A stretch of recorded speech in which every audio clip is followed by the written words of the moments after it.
Good afternoon and welcome to our special council meeting for Monday, December the 8th, 2025. I'll call the meeting to order at 5 p.m. First item on the agenda is agenda item 1.1, Land Acknowledgement. The town of Coaldale acknowledges that we were gathered on the lands of the Blackfoot peoples of the Canadian Plains and pays respect to the Blackfoot peoples past, present, and future while recognizing their cultural heritage, beliefs, and relationship to the land. The town of Coaldale is also home to Métis District 1 Foothills. Agenda item 1.2, Conflict of Interest Declaration, Pecuniary and Non-pecuniary. Are there any in the room this afternoon? None declared, thank you. Agenda item 2.1 under acceptance of the agenda for today, Monday, December the 8th, 2025. Are there any additions or deletions? Seeing none, could I get someone to entertain making a motion that council adopt the special council meeting agenda for December 8th, 2025 as presented? Councillor Reese makes that motion. I'll call for the vote.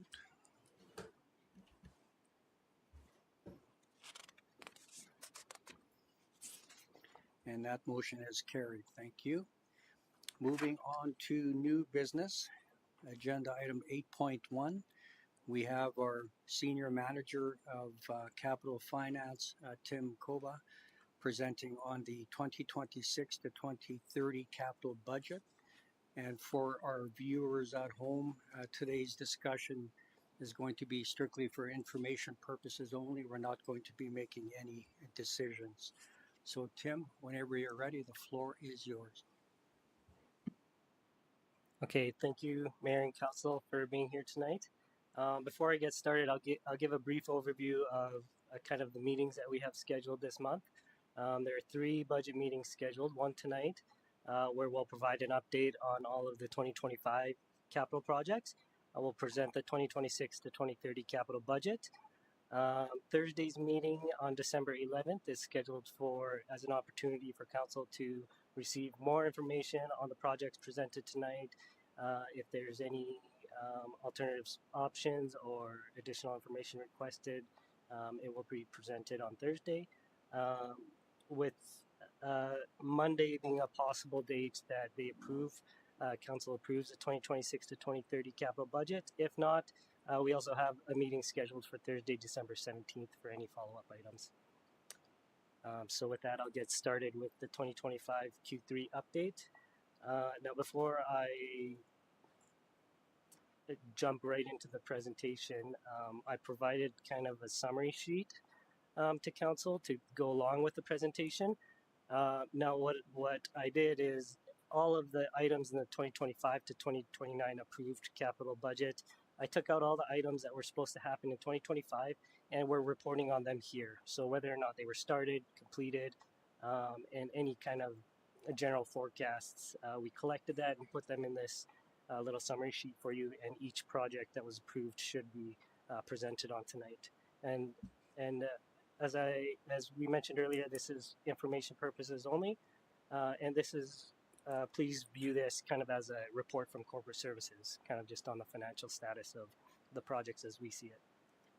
Okay, and then Tim, if I could just interrupt, if there's any questions that come up from members of council, ask at the time so that we can, while we have Tim on a certain subject, we can scan the room once in a while. Yes, for me. I will. And we have all the experts in the room, so thank you for being here, everybody. Yes, and then also joining Tim is our Chief Financial Officer, Ashley Kraft, for backup. So, okay, Tim, whenever you're ready. Okay. So on the summary sheet, the presentation will go through the capital projects by their asset type, so how they're classified. This summary sheet breaks it out even further into projects that are completed as of September 30th, 2025 versus those that are kind of ongoing and may be expected to carry forward into 2026 in the orange table in the summary. So with that, I'll kind of get started on the Q3 update presentation. So first up, we have land and land improvements. First project, Rehoboth Pathway, budget $250,000. We have spent to date $78,000. forecasted to spend 115,000 in Q4, and this project is expected to carry forward into 2026. Oh, sorry, I'll pause real quick unless there are questions. Okay, so that's kind of all in land improvements. Moving on to buildings. Now the building categories, the first project here is the batting cage at the Shift Community Recreation Center. This project is now fully completed. It was a budget of 40,000. That was funding sources strictly from donations. The actual spent was 64,000. However, that difference of 24,000 was covered with additional donations. So this is one of those very nice projects. It was completely funded by donations, funding from the community. So this one is a nice one to see. Even the over budget is a nice to see over budget. Next project, we see Civic Square Bay 3.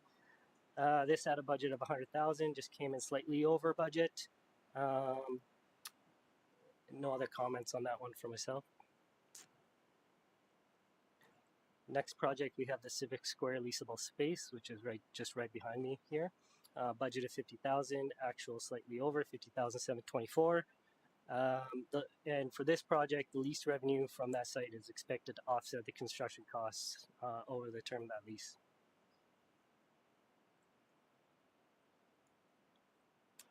Pool boiler replacement. This was completed in Q3 or by Q3. The budget was 50,000, came in slightly under budget. No other comments here. Library lighting upgrades. We had a budget of 45,000. It was half funded by the grant and half through reserves. And this one came in under budget by $6,500. Okay, next project. This one is work in progress, expected to be completed by the last quarter here in 2025.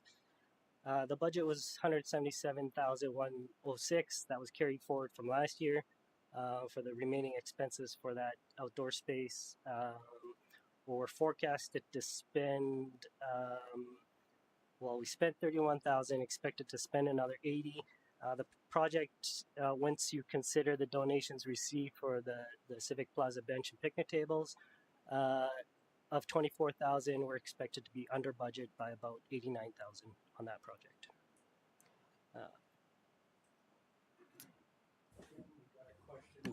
Councillor or Deputy Mayor Beekman. Thank you, Mayor. Thank you, Tim. I like that being $89,000 under budget. First off, wonderful there. With that $177,000 grant, though, are we required to funnel all that money towards the Civic Square outdoor phase 3, or does that have a specific earmark, or can that go into other places? Yeah, so that project was funded through the LGFF capital grant, or sorry, the Canada Community.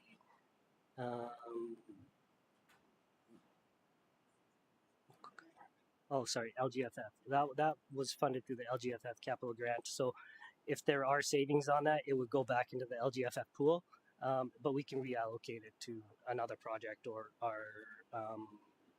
similar project if council decides that. Okay, we don't lose that 89,000 if we don't spend it on this project. No, and there are several projects that are coming out of that grant, so it could go to another project on the list, or it can go to another project that council decides. Awesome, thank you. Yeah.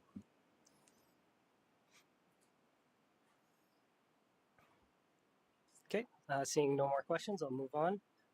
Arena ceiling and lights replacement. Now this was slated to happen in 2025. However, it's being pushed off to 2026. And the budget that was approved last year was 192,000 with the breakdown that you see there below.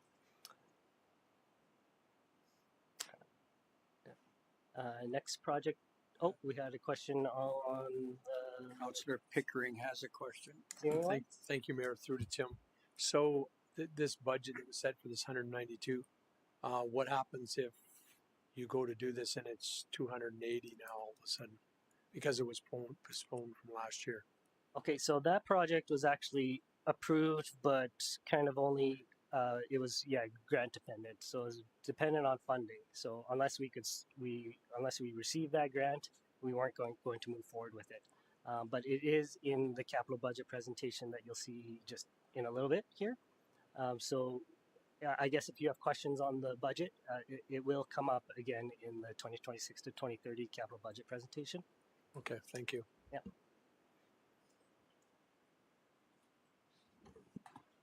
Okay. Moving on, next project. This one is also a nice community-funded project. So this is the Coaldale Kinsman Skate Park. Expected to be completed next year with a little bit of carry forward costs. Overall, the project, well, it was budgeted for 1.2 million. By the end of the whole project, we'll end up spending about 1.5 million, but that difference is covered by additional money we received from the Kinsman. We received a grant from the Lethbridge Community Foundation. So there was just, and also the Kinnets sponsored the playground, which was about 200,000. So that one was very nice.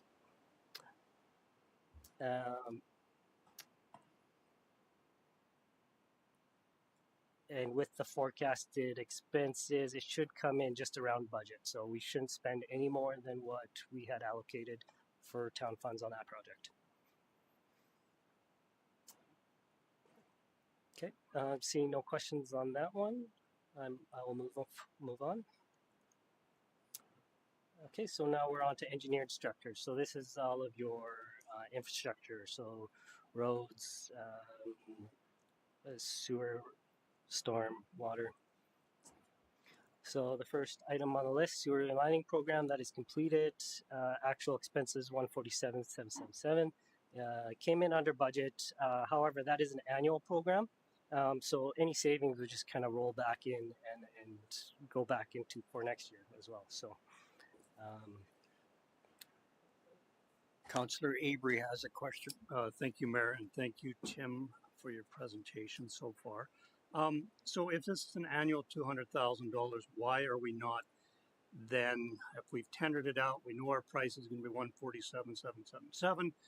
Why are we not adding an extra $52,000 worth of lining on for each year? Why are we falling behind and putting stuff into reserve? Because you know, if it's not needed money for 2025, my philosophy is let's put it back in reserves and reallocate it, not just continue putting it into this project. So I think we need to look at it further to make sure that if council has budgeted the money, that the money is spent, not overspent, but spent to as close as we can get to that dollar figure. And just something that I've noticed with a lot of the items. Yeah, through the Mayor to Councilor Avery, thanks for the question. That one, I do believe we set aside the projects that we're going to do in advance. Perhaps that's maybe a better question for Terry May. However, maybe at the end we can get him up here to answer some questions like that for us. Okay, so next project is the alley rebuild program. This is 75,000 we set aside to do rebuild alleys in town. Actual came out to 68,000, projecting another 10,000 in Q4. This one will be over budget slightly by the end of the year. However, there will be a request to kind of increase that annual amount by 15,000 to 90,000 a year.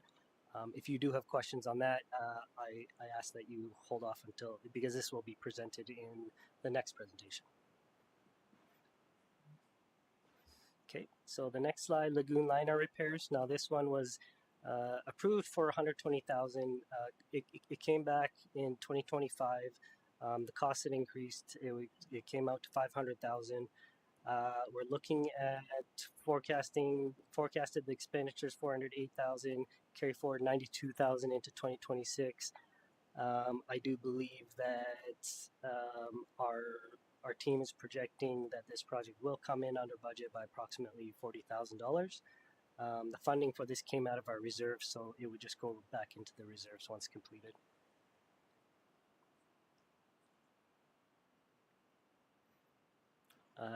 Next project is the Cottonwood Ponds. Now this is the interior ponds. This is the fountain replacement. A budget of 60,000. I do believe we have actually spent 15,000. so sorry, I did not update this slide. However, this is a project that does also need to be carried forward into 2026 to complete. However, we can provide updates on that as well.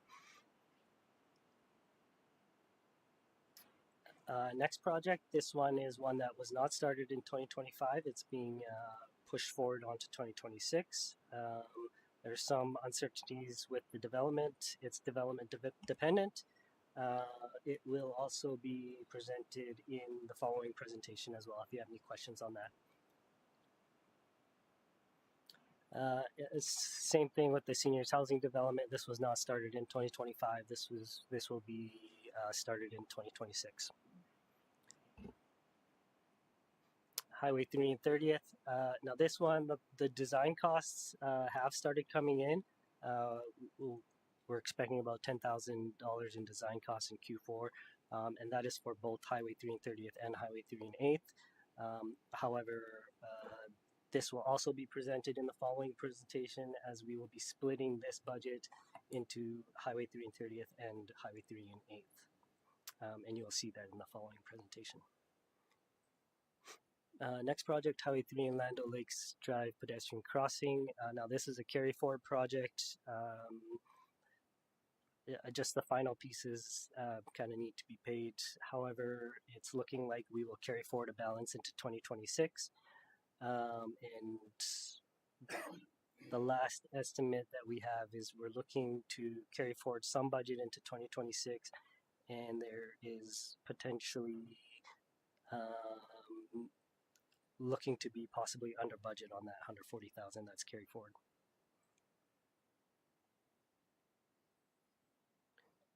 Next project is the South Coaldale Regional Stormwater Management Facility. Now this one was started in 2024, so there was about 8,000 expenses in 2024. To date, we have recorded 818,000, projecting to spend 961,000 in Q4, and this project will carry forward into 2026. No real forecast or predictions to accompany this one. Next project is the sanitary truck line, phase 2, 16th Ave and Highway 845. Approved budget of 5.1 million. We have spent to date just under 77,000. Q4, we're projecting to spend 1 million and carrying forward just under 4 million into 2026. And there's the funding sources below. Okay. Next project is Malloy 2B. This one is also in progress. It was started in 2024, or it may have been started earlier, but 2024 carry forward WIP balance is 879,000. Recognized about 4.1 million expenses up to Q3. Q4 looking at 67,000, and then carrying forward a balance into 2026 of approximately 684,000. And there is a projection on this one. We're projecting to come in under budget by about 100,000, and that's the town of Coaldale portion of the project. Next project, we have Highway 845 and 30th Ave intersection upgrades. Now this one was projected to start in 2025, however it wasn't. We're looking to still carry forward with that project. There is a budget request in the following presentation to revise the budget on this project, and we can go through those details when we get there. Okay, next project is the 17th Street upgrades. Now this is in progress. The budget was amended in 2025 to 1.55 million due to the culvert crossing. We're projecting in Q4 to spend approximately, the developer has already paid a portion of it. The town of Coaldale portion that we've paid is 387,500. So the carry forward that we would be expecting to pay next year is 387,500. Okay, next project is the rail spur. This one is projected to be completed, all completed as of Q4. The budget was 8 million. We have actual expenses there, Q4 forecasted expenses, and after all of that, we are projecting to be under budget by about 890,000. Now this one, the savings do not get transferred to the town. This one, based on the development agreement, the town's contribution on this project was fixed at 4 million. Councillor Chapman has a question. Yes. Yeah, thank you, Mayor, and through Tim, thank you again. My only question to you is with regards to a couple of these grants, particularly the LGFF capital grant. Are all these grants, for example, on this slide with the Whalesford and the previous one regarding 30th Avenue and 845, are those grants, those capital grants from LGFF, are they confirmed or are they on sort of on in a queue basis? No, those grants are confirmed. So, you know, those are grants that we can, for the most part, rely on year over year. The Canada Community Building Fund in 2025, we received $582,721. The LGFF capital grant is also one that we typically receive every year to use for capital projects, and that one is just over 1.3 million.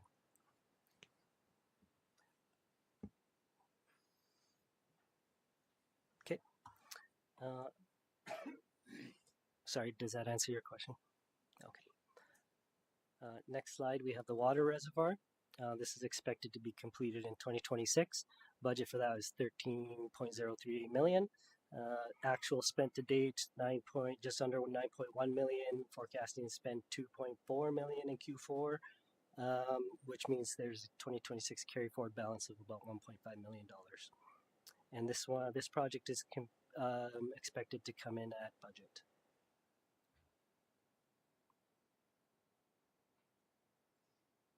All right, moving on to machinery and equipment. Survey equipment, this one came in slightly over budget, but it was done by Q3. We have the wide area mower. This one came in under budget, 29,000.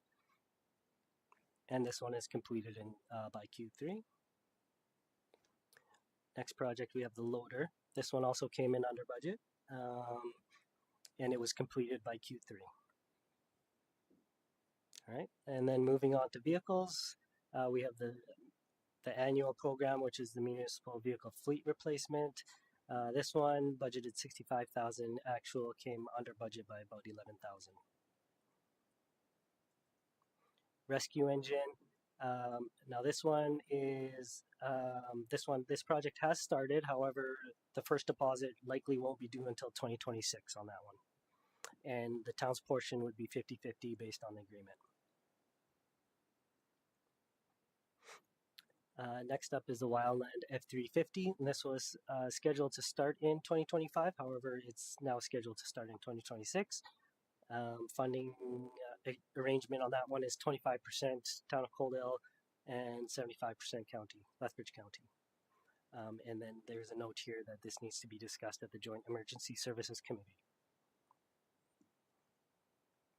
Okay, and with that, that's kind of it. The last two slides are just a summary of all the projects that were in this presentation. And with that, I guess, are there any questions on 2025 Q3?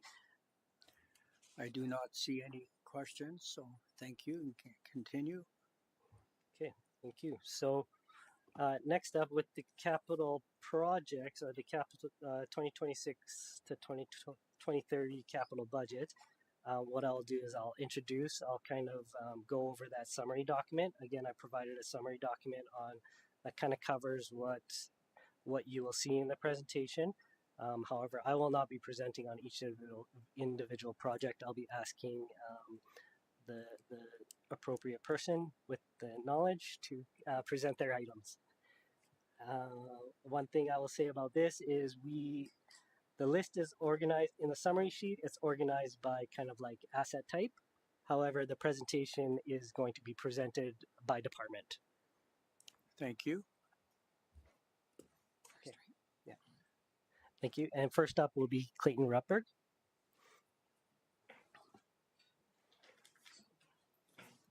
And real quick, I guess I can provide some notes on this summary sheet that I provided everybody to maybe explain it in person so that it makes a little bit more sense. All of the items that are highlighted in green are new requests that you have not seen before. So that's what the green highlighted items mean. At the very bottom, I tried to summarize kind of, you know, of those 2026 new items that you haven't seen, what is the total of all of those? And then within the lists for 2026 capital budget requests, there are items or changes being requested to items that were already approved in the 25 to 29 budget. And so those items are listed below. And so you can kind of see what the what the total ask is for all of those items. And now before I start, there was a little bit of a mix up. It was an error on my part. We just didn't catch that there were there was a duplicate item in here. And the duplicate item is 1L, and that is the JD tractor replacement that you see there for 70,000.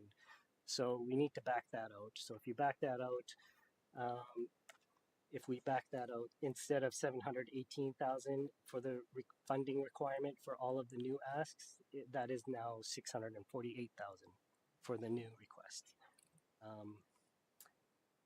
And that is kind of the only change. And with that, I'll get started on the presentation. Welcome, Chief. Whenever you're ready. Thank you.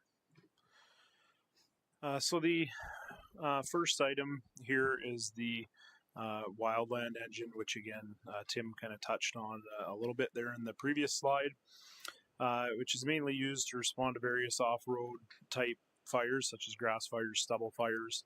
Harder to reach than what we would normally our bigger type 1 engines would do. This is due for replacement in our fleet replacement program under a 15-year cycle here in 2025, but just with our contract negotiations back and forth with the county, it was an item that moved to 2026 as still identified as a 75%, 25% item within the budget, which could be funded through the Fire Vehicle Equipment Reserve fund as well.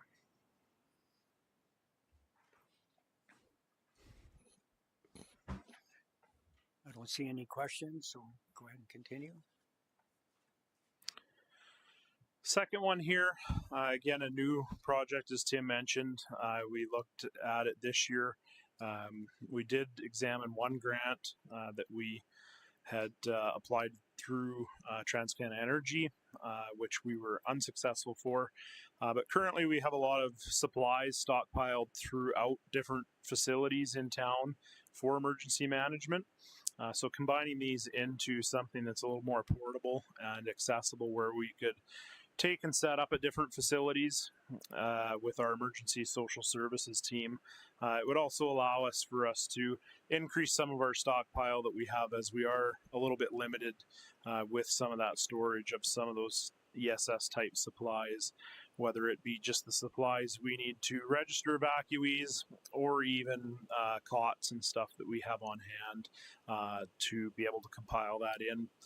And again, the funding for this, we would still try and do grant applications, but alternatively, it could be funded through the Fire Vehicle and Equipment Reserve. Thank you. Deputy Mayor Beekman has a question. Thank you, Mayor. The trailer is what it is, but will there be an additional budget ask for outfitting the trailer, or everything that'll go in it is already? Yeah, that's correct. So the majority of the stuff we have and anything else that we would be getting new would already fit within our operational budget, because we already have that operational budget to maintain a lot of those supplies. They're just kind of scattered around different town facilities, and not really the most transportable to go from one place to another if we needed to. Okay. No expectation of an additional cost there. No. Thank you.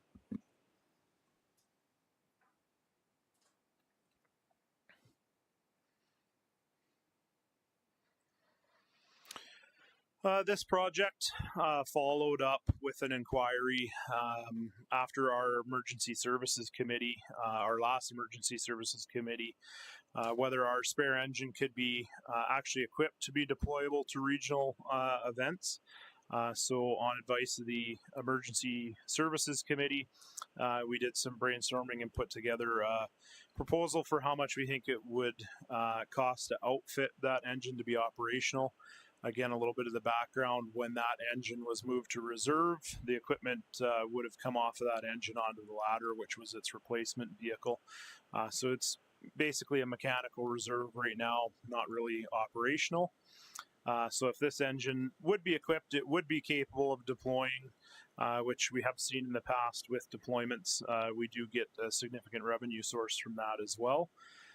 And again, this could be funded from some various, the fire vehicle and equipment reserve, but it's anticipated that we would be able to recoup that equipment cost as well through deployment. Thank you. Councillor Pickering has a question. Thank you, Mayor, through to Clayton. So this unit obviously is sitting right now outside, I believe. No, it's in the fire hall. It is. Yeah. After the last Emergency Services Committee meeting, with the discussion we had with the committee, it was relocated to the hall. So it will be fully restocked. Will you ever? Are you looking at if something happens that you can use it for other things too, other than just? Yep, absolutely. It would be able to fill in as a spare. Right now, if we have to swap a truck out, we have to swap the equipment out on it. So that would expedite that process if anything came up, but then the ability to use for deployment as well. Also, in addition to that, things such as training and or fire academy would make those pieces easier as well. Okay. Councillor Avery. Thank you, Mayor, and through to the Chief. Just out of curiosity, what does annual pump test cost to keep it as a serviceable truck?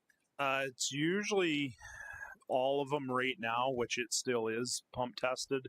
We're in the $3,000 to $4,000 range for all of them combined, unless there's any valves or anything that come up. But that's kind of the average cost right now, so very minimal. And then just a follow up. With your emergency management trailer, I think it's something that's very much needed. Where would you park that? We would most likely have it in the fire hall. It would be something that we would like to keep in a warmer location, so some of that contents wouldn't be as weathered.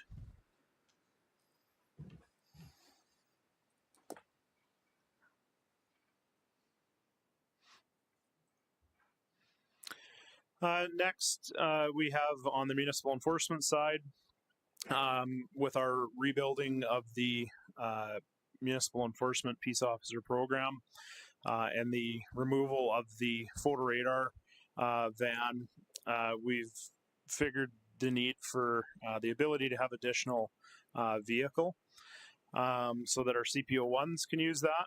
With that being said, we have a vehicle that just needs some equipment and outfitting to be able to be operational again, mainly with our camera system and radar system would need to be improved to do that piece in that vehicle again. Some of the equipment in the Explorer was a little bit older and has died off. With the in between, with the peace officers not being there, the equipment was just not replaced.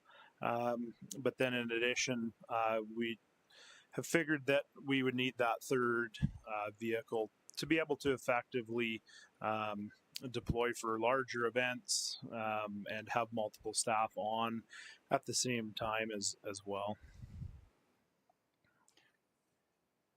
Deputy Mayor Beekman. Thank you, Mayor, through the Chief. Under other considerations, says equipment and outfitting for 2 vehicles. Does that mean we have 2 spare vehicles? We have one vehicle that would need to get the equipment replaced, and then the new vehicle would need its equipment in there. So for that second vehicle, we'd have to acquire the second vehicle first. Okay.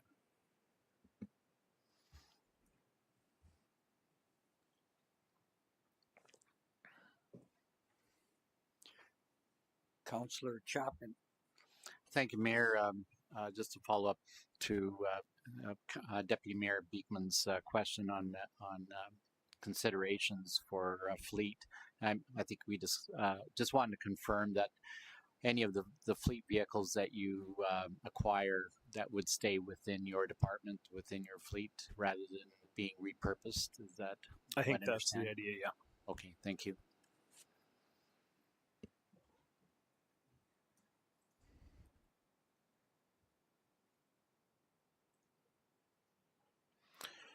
Finally, the tender here, utilized as a truck to shuttle water to rural locations, does a significant amount of driving compared to an engine, which might sit on a call a little bit more. Again, this is a purchase that needs to be brought up at our joint emergency services committee with Lethbridge County, as it is 100% funded truck by them, but it is due for replacement in 2027.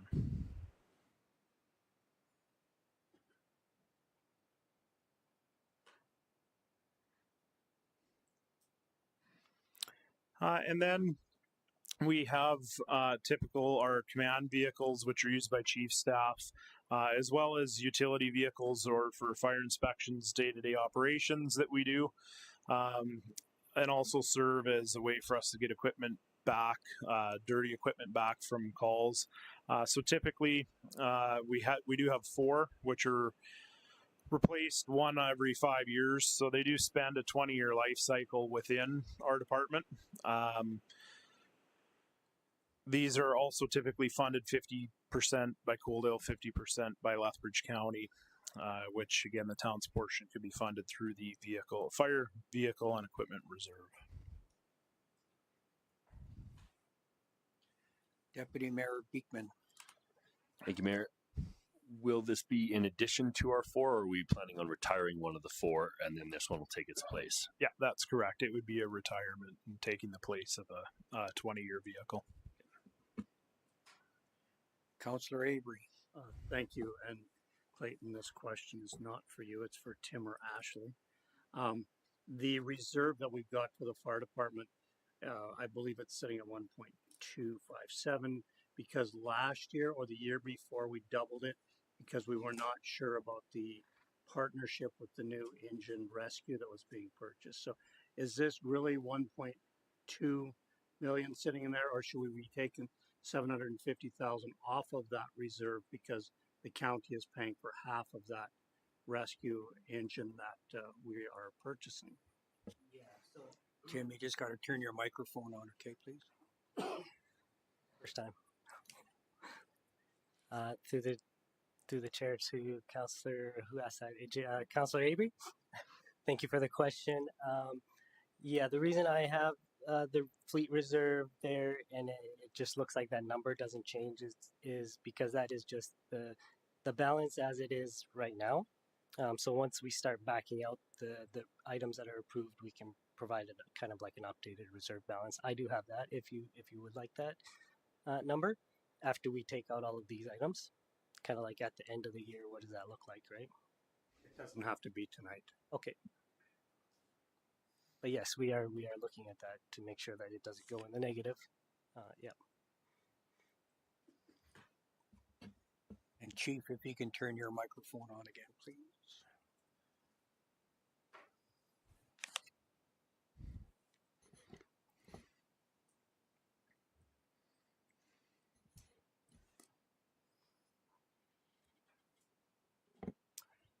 So that kind of wraps up protective services. Before we let Clayton go, does anybody have any questions on any of his projects?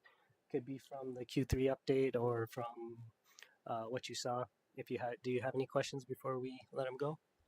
Looks like you have them all covered off. Thank you very much. Okay, thanks, Clayton. And next up is operations, and I'd like to ask Terry May, Director of Operations, to come up. Thank you.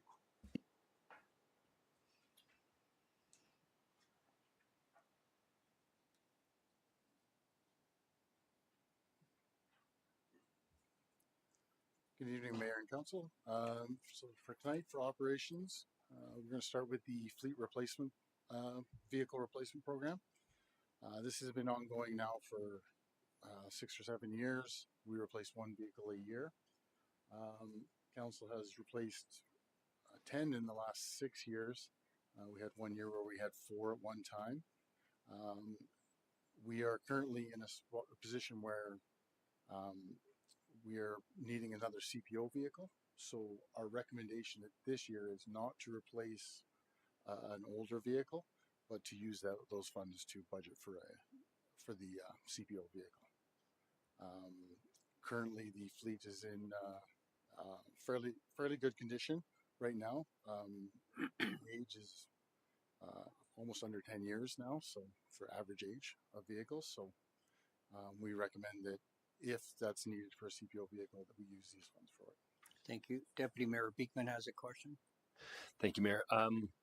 For our current existing 33 trucks, are all fairly well utilized, or do we have any underutilized? What I'm just wondering is, are all 33 necessary to the day-to-day operations? They work currently in the summer because we have a lot of seasonal employees and parks employees and recreation public works. So okay. They're all used during the summer. During the winter, we do park a few, but they're the 20-year-old trucks that we have. Okay. So.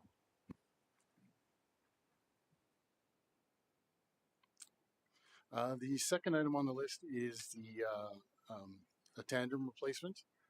I left this in here because some of you have seen this one previously in capital budgets as it was indicated for this year to be replaced. It's currently 20 years old. It has 5,000 hours, but after review of it this year, we're putting very little maintenance cost into it. It's still a good vehicle, so we've just extended the life to 25. So that puts this replacement at 2031. And we're not asking for that currently this year.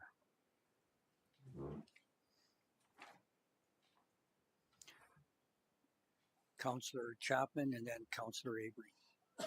Thank you, Mayor, and through to Terry. Thank you for it's just a comment, and I want to thank you for making that statement about extending the life, because I think we've had those questions in years budgets past whereby the question more of essence is, can we make a vehicle last 1 year longer or 5 years longer? So I appreciate your sensitivity to that and making this one last a little longer. Just a comment. Thank you. Councillor Avery. Thank you, Mayor. And I just was going to say pretty much the same thing Councillor Chapman said. I'm just wondering, Tim, is this something we can do with our whole asset management, is see if we can lengthen the life of a lot of our equipment, just because right now we're saying something is replaceable in 15 years. Is it really replaceable in 15 years, or is there less expensive ways to keep them going for another 5 years, as Terry's example here? Thank you for the question, and yes, that is something that I would like to do is look at those fleet and equipment replacement schedules, make sure they're all updated with, more updated numbers if we have them, and to make sure that all of the past purchases have been entered in so that we're prepared for future replacements as well. So yes, we will look into that. Just to follow up, if I could, the initial outline or the fleet plan is a 20-year plan. Basically is built on age, so then we have a certain age limit and we replace them. It doesn't mean though that when we get to that point we want to replace them. We'll review them. If the condition is poor, then we'll bring that to council. But if it's not, we'll try to extend it. And and we're able to put this to another year that doesn't have a lot of asks in it right now. So we're able to try and flatten the curve on some of the asks. Okay, so the next item up, this is the one that was duplicated further down, but this is the John Deere mower. This mower here is, well, you've probably seen this out and about. It's used full year round. It is the one that we use for most of our sidewalks. Most of our other equipment is a little big for fitting on sidewalks to clear sidewalks, so it's critical in the winter for sure. With some of the agreements we have for certain sidewalks we have to clear, and some of the buildings that we have around town. So this is because it's a smaller unit. It's not an industrial machine. It's more of like an acreage machine, and it gets a lot of hours per year. And unfortunately, we've spent as much as we paid for this in 2018, again, to repair it over the span. That's why it has a shorter life on it, because we're kind of using it for something that it was really made for. But because of its size and its usability, that's why it's up for replacement now. The other item we have here is a trailer replacement. Again, this is an item that's, and the picture is not the trailer we want to replace, but it's an old flat trailer that's 25 years old. We haven't brought a trailer to council yet, but this will be the first one. But it is 25 years old. It has some minor repairs to it. What we're looking at purchasing is actually a car carrier trailer. We have one currently in the town, and it's used to transport the backhoe or the bobcat and multiple mowers to different locations. But as we spread out and we need to go other places, you probably see the mowers driving around through town. This would allow us to just transport mowers to other locations instead of driving across those railroad tracks and things like that. So, and then the next item on this list is Going to interrupt you there, Sorry? Terry. Councillor Chapman had a question. Yeah, thank you, Mayor. Maybe just to the previous slide, just more of a question. This particular unit does do all the pathways in Coaldale as well? no, not all the pathways. Some of the smaller ones, but it doesn't do all the pathways. It's mostly sidewalks. The pathways are done by the toolcat. It's a little wider. The toolcat you can run down and do that a lot faster. It does all the smaller 4 to 5 foot pathways, 5 foot pathways, or sidewalks. Okay, so follow-up question, if I may then. Just to cover the town as we're growing, is this, you just have one of these units, or do you need, like, or you're looking for two eventually, sort of like, how do you cover the whole town with one unit? Well, that may come later, but for right now, just for the one to replace this one. The first couple of years, it'll be new, so it should be fine, but that may come later, depending on how much other sidewalks and pathways are added to being cleared. Thank you. Councillor Pickering. Thank you, Mayor Van Ryan, through to Terry. I just got one question. So you spent $43,000 over 7 years in maintenance. So are you going to get rid of this machine, or are you going to keep for us backup? Well, I was intending to get rid of it because I'm a little worried that it's not going to survive very much longer. So this will be gone. Have you thought about upgrading this a little bit to a little heavier unit so we're not spending? Well, when we go out, if this is approved, we'll go out to get quotes on different units that may be out there, and then we'll make some comparisons. If we could find something that's different, that's a little more commercial, then we'd certainly look at that. And then, you know, there's other vendors out there as well. But Okay, thank you. Deputy Mayor Beekman. Thank you, Mayor. So you'd said that a lot of the premature wear on this one comes from it being a dual unit and kind of being used for maybe what it's not supposed to. So replacing with the same unit, are we going to be running ourselves into that again? Like, kind of going off of what Councillor Pickering said, you know, should we be looking at a different avenue then? I would purchase this with a 5-year life, and then I would be replacing it every 5 years. That would be my recommendation. With the amount of work, 7 days a week, through the summer, through the fall, through the winter, I would just limit the life on it. Okay. And then we would just turn them over quicker. That would be my recommendation. There are some, I don't know, but there are some European version of equipment that they do for pathways and sidewalks. There's a whole bunch of other options, but we just need something to do to stay on the pathways. So, and the current existing one is operational or non-operational? It's operational currently. Currently is. Okay, thank you. Thank you. The next item on the list is the skid steer replacement. This currently is 4-year-old. Previously, we bought a skid steer. We replaced it every 3 years. Did a trade-in and replaced it every 3 years. We went to 4 years this year, so we're just out of warranty. I know it's kind of not written correctly there, but we're just out of warranty now. but we still have a fairly good buyback on it that averages to about a $6,000 a year rental for this machine, and then we get to keep it under warranty.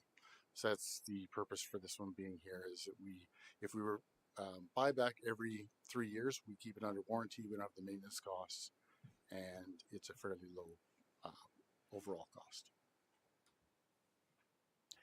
Councillor Avery. Thank you, Mayor. And through to Terry, have we ever looked at leasing options for a piece of equipment like this? So you take them out on a 3-year lease, and you know that your payments are going to be exactly the same, and it's kind of then put into an operational type budget for you. I haven't looked at leasing for this type of equipment. I've looked at leasing for the fleet. I have looked at leasing for some of the bigger equipment, not this one specifically.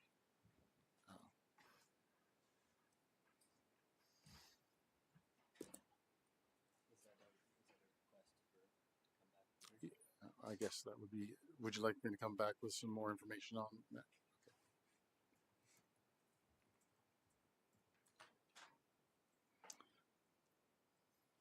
Okay. The next program is the alley rebuild program. We currently have an ask to increase this budget from 75 to 90. The town has completed about 4.7 kilometers of alley rebuilds so far. This year we did 3 alleys, but 2 of them were a little bit longer in place. Last year we only did 4. That's what our budget could manage.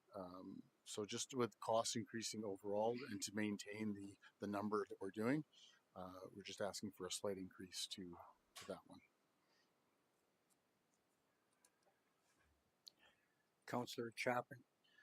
Thank you, Mayor, and I'll speaking in favor of the ask, and I guess going to Councillor Avery's question earlier on the agenda, and if you can make the 90,000 go a longer ways in terms of fulfilling the full of the budget rather than completing just a few blocks or whatever you decide you're going to do that year, and then put the rest into a reserve fund. I think I would like to see you do as much as you can each year.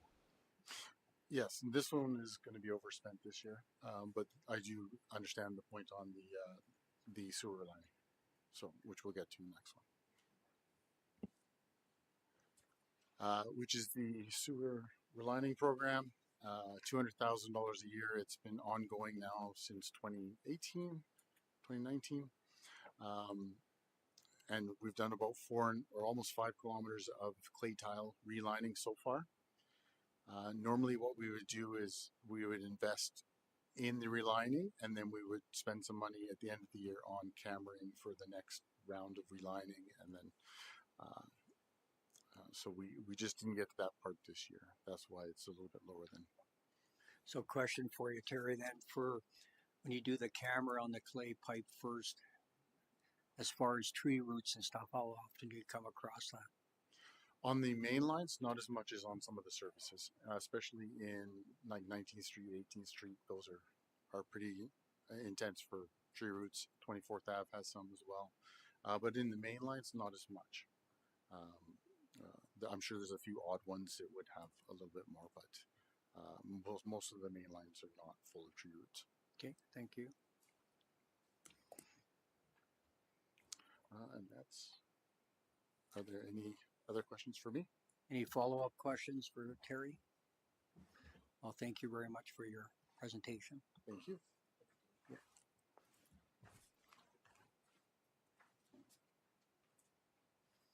Okay, and next up I have Recreation and Community Services, and I'll ask Russ Tanner to come up and speak on his items. Thanks, Russ. Do you control this?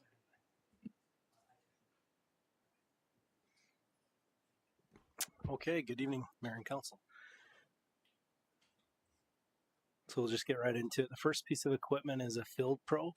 So the Field Pro infield groomer is specially built and designed to do infield maintenance on ball diamonds. Currently we're using an old school tractor and a pull behind bannerman is what they call it.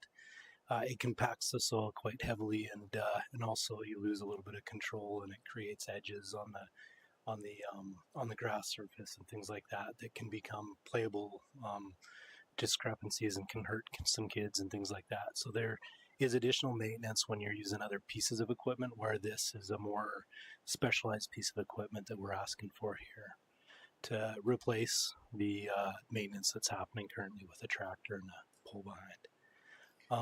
Additionally, it's also a smaller piece of equipment, so it works more efficiently, goes through less fuel, does the job a little bit quicker. Also, as mentioned in here, the bases don't get ripped up and some other things that happen sometimes. The funding for this is suggested through the reserves account, 328. Questions? Thank you, Deputy Mayor Beekman. You bet. Thank you, Mayor. Through to Russ. You're gonna have to forgive me as I'm not really too aware of this type of machine. What would be the frequency of usage on this? Is this something you would be using once a week, once a month, 2-3 times a summer? Daily during the baseball season. It's what keeps the fields from being compact. It keeps them fluffed, and anytime there's use at night, we go over these ball diamonds on a regular basis. Even for tournament weekends lately, we've been putting guys there. Our diamonds have a little bit of the clay material mixed in there, so they compact pretty quick. So we do these pretty frequently. Okay, so a rental is not really a feasible option then. We're using it daily. I haven't looked into rental, but my gut feeling would be that it'd be difficult to find a rental on specialty equipment like this. Okay, thank you. Councillor Chapman. Thank you, Mayor. Russ, just a question on this machine. So I guess I was thinking of the grass side. This is all about the what do you call that red area? The shell, yeah, this is the Shale? infield shell, and we're actually using a couple different services mixed in with shell nowadays because shell is pretty expensive. But we're using a product that holds its own weight in water and is actually mixed in with the shell and a little cheaper over the long run. So. Okay, so this would be just specifically to ball diamonds. You wouldn't be able to use it in other areas of town. That's correct. It's specifically made for ball diamonds. I mean, I guess you could use it on a shell pathway if you had one, but we don't have very many of those. So. And the baseball season is very busy. Yeah, and keep this thing busy. Yeah, and that's a good point to bring up because both this piece of equipment and the next one that we're asking for, you'll see we're kind of looking for a little more specialty equipment for sports fields. The reality is our parks department, our green space and our acreages continues to grow yearly, and our sports fields get busier each year. And with that, the shared equipment that happens between parks and sports fields is becoming more difficult to work with. And in fact, we've held on to some old equipment that went past its lifespan to be able to use it at the quads. We've now hosted some national tournaments. We've hosted provincial tournaments.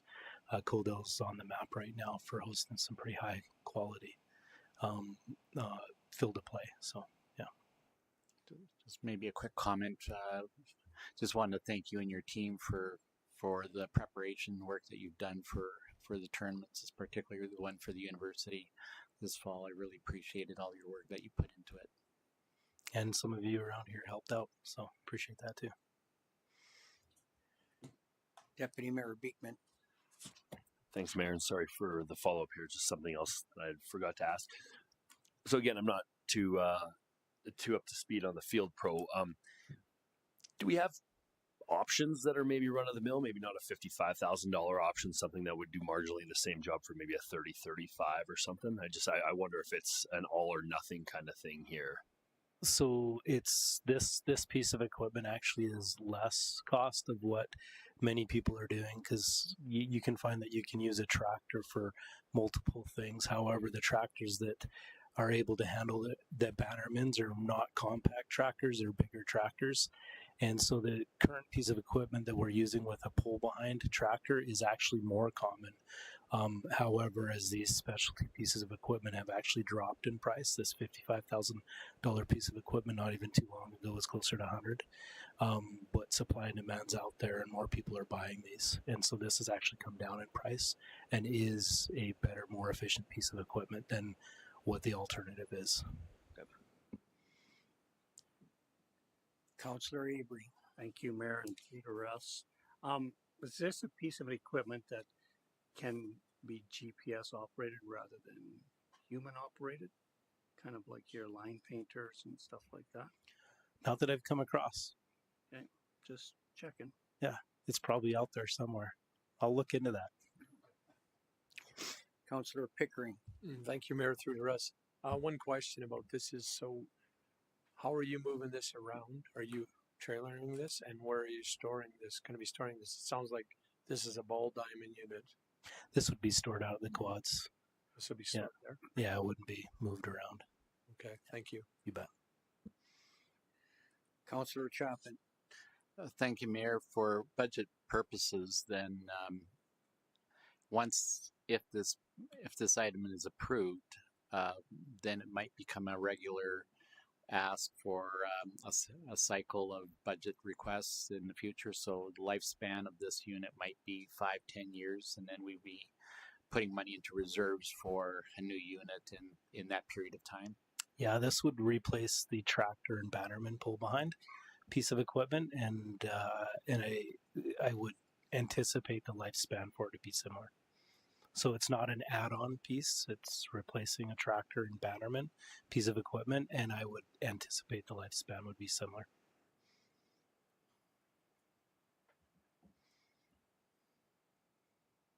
Moving on.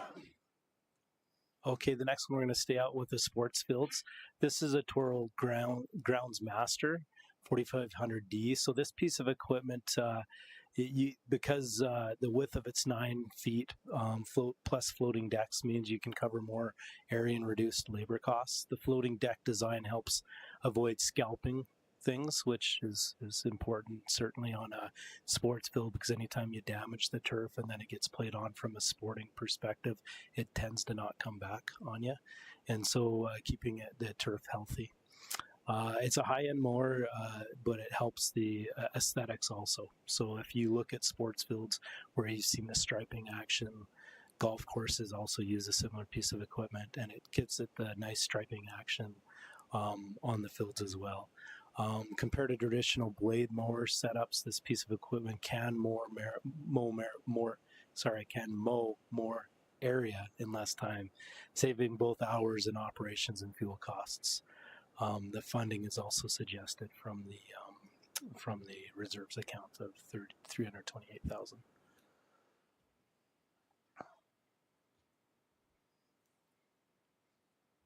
Councillor Pickering. Thank you, Mayor Van Ryn. Through to Russ. What unit will this be replacing? So this would be, and full disclosure, this would be an add-on piece of equipment. Currently, the mower out of the quads that is doing the majority of this work, and sometimes we borrow from parks, is a piece of equipment that was replaced. And in order to keep up with demand, we chose to try to keep it going as long as we could. But it's past its end of its lifespan. And currently right now, with the demand on the wide area mower that you saw purchased last year out in parks, to get that over to the sports fields, we wouldn't have time within a week to get the sports fields complete. Because by the looks of this mower, this isn't something that you would be taking on any rough stuff. This is specifically designed to be on like the quads or something that is really maintained.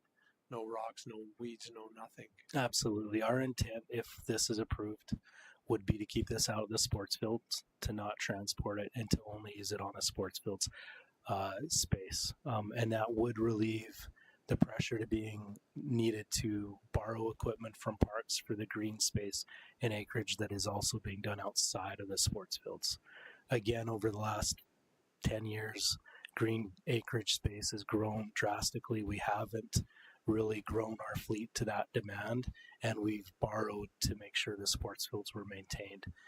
We've had to hold on to some old equipment in order to make that work. That piece of equipment's about to die. Okay, thank you. Councillor Chapman. Thank you, Mayor. You partially answered my question, Russ, that where this unit would be kept. However, I'm wondering about the rest of the sports fields in Coaldale, and particularly some of the school grounds that are sports fields. Would this unit not be used for that? So the other sports fields in town that are mowed on a mowing schedule in large part by the parks crew, the recreation crew staff. So, and I need to also probably put in there that the football field and soccer fields at Kate Andrews get mowed by Palliser School Division. All right. And then there's not very many other sports fields outside currently of the what we call the quads, but it is 7 baseball pitches and 2 large soccer pitches and a number of mini on the East 40 is what we call it. That space, outside of that space, the recreation department doesn't maintain at the same level of service as the sports fields there. We stopped using R.A. Baker sports fields for soccer some years ago, and so we're not there. And again, that's maintained, the irrigation is maintained by us, but the maintenance of upkeep is in joint with Palliser Schools. So this piece of equipment wouldn't need to be needed elsewhere at this point.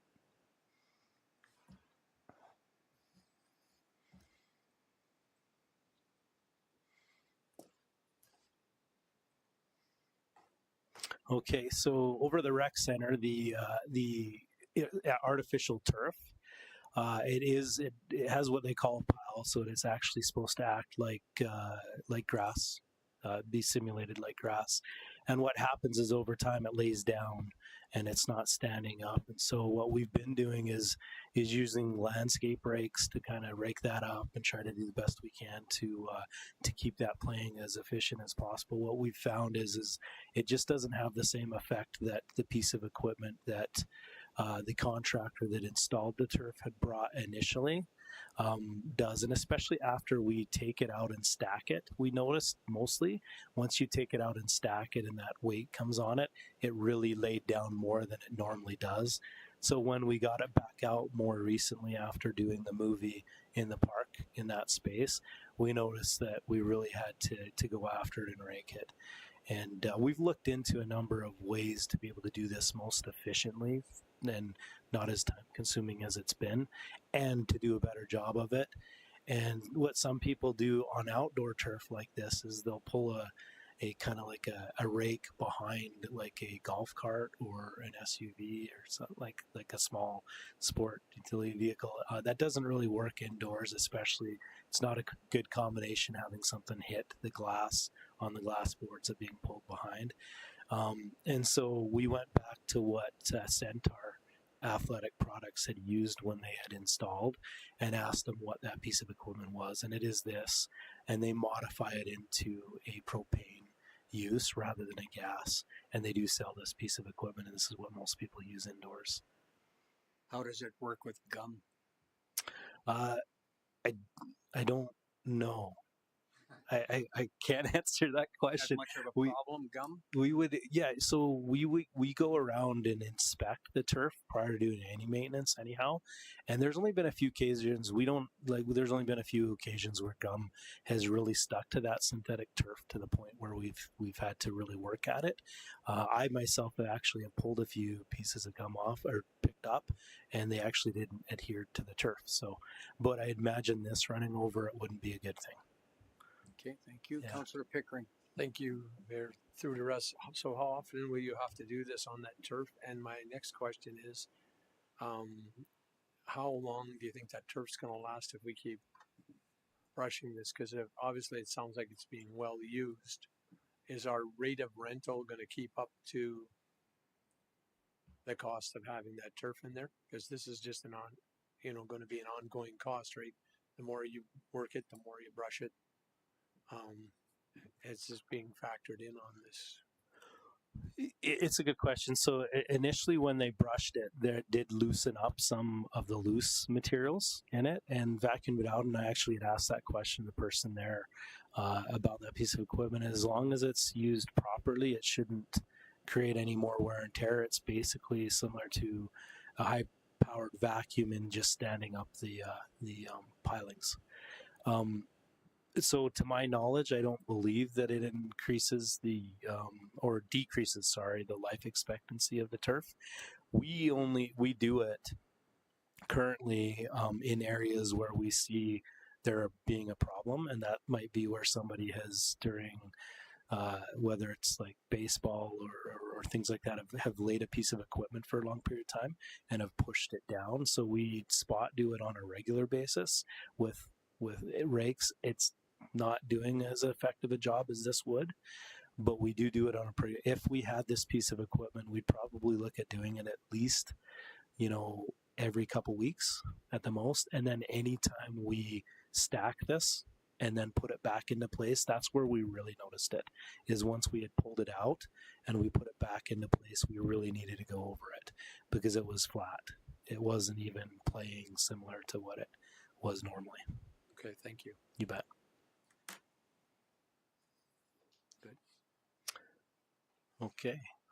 Next, and this is one you've seen. Avery snuck in a question here. Oh, Just quickly, is there an electric option rather than propane? we looked and actually found electric vacuums and things, but the brushes just weren't at the same rate. And we did, and we're probably paying for just an electric vacuum, battery operated. We're looking for close to the same amount, and it wouldn't do as aggressively as what this does. And we do have we actually have an electric vacuum that we also use, but it's not putting those up vertical.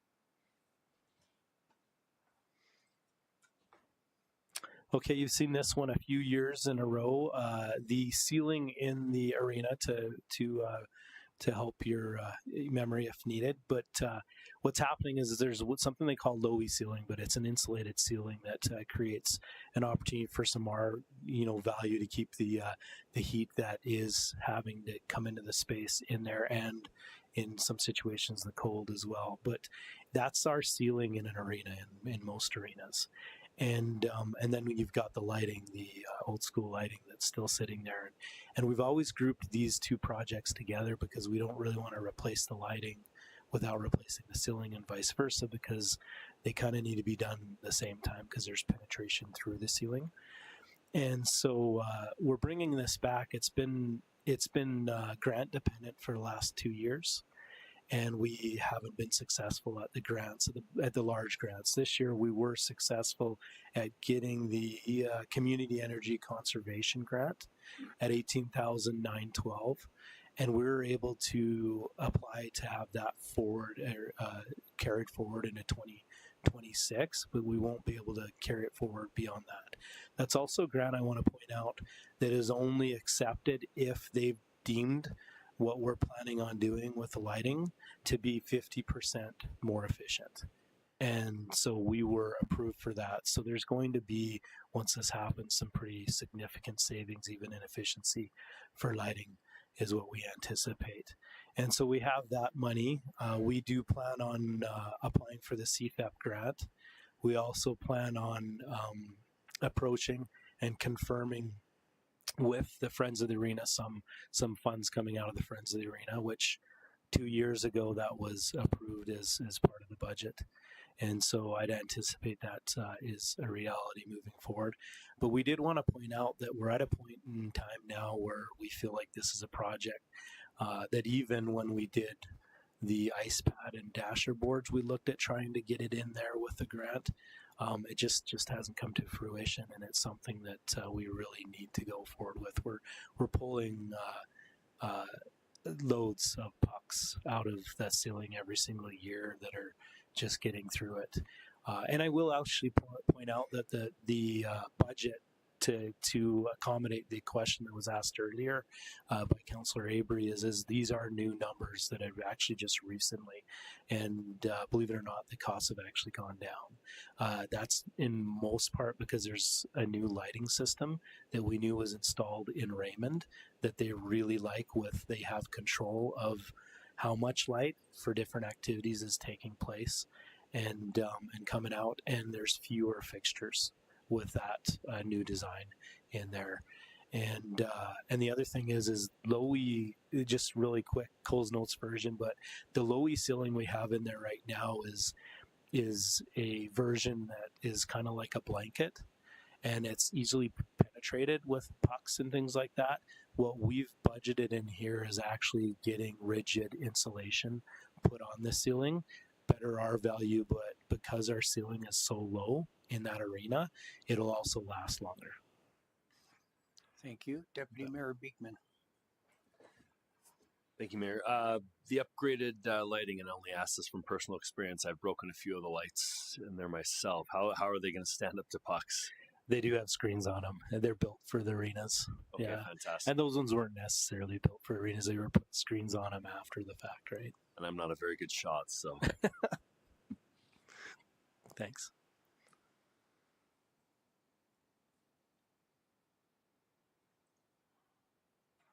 Okay, the library roof replacement. And so, Russ, The- I'm just going to oh, yeah. pause you there for a sec. Councillor Chapman was a little bit late with a question there, so go ahead. Thank you, Mayor. Through to Russ, just regards to budget. So the funding for this, again, you're looking at 181,000, and so you'd be able to pull some money from the general recreation reserve. Is that what you're thinking then? Is that if we're going to go ahead with this coming year, is really what your goal is? Yeah, so we've identified a couple different ways to fund it. If we get the CFEP grant and the ask of $25,000 from the Friends of the Arena, then we're looking at a very small on the lower end of what that ask is. If we don't get those, though, we are asking for a commitment from council to be able to go forward with it this year. I think this is more of a need than a want position, right? Absolutely. Okay, thank you.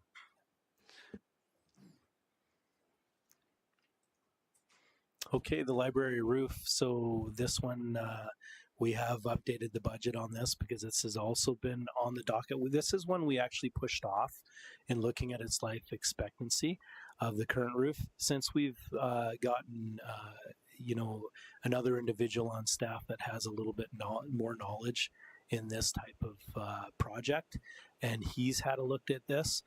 There is a concern. There are a number of layers of asphalt shingles on this roof, and the current layer is now come to its life expectancy. That's what we were getting analyzed and pushed off in the past, and so we're recommending that this happen this year.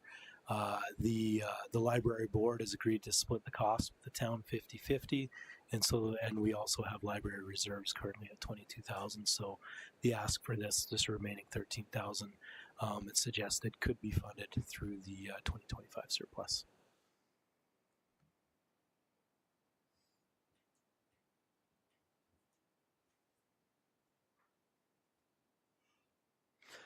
Okay, the curling rink unit heaters. These unit heaters, we've been spending lots of time babying them. There's a few that may not even be running right now as we speak, but they're off and on. They're past their life expectancy. We're looking at replacing 6 of them for $16,000. The new units would have better coverage, be more efficient, and just keep the envelope of the building dry, which is important. Thank you. And just a question regarding the kitchen in the curling rink, the life expectancy of some of those appliances. I've heard some comments that we're having some issues with some of them. Can you give us an update on that? Yeah, there's been a few appliances where we've helped connect the curling rink board with some fixes on them, and even ourselves have spent some facility enhancement money in helping with some of the codes that were concerns. To my knowledge right now is they're operational, but the board themselves are looking at the replacement of a few items, and I've asked them to come back to us and let us know where they're at with that. So that's their responsibility? It is within the current agreement. Yeah. Okay. Thank you.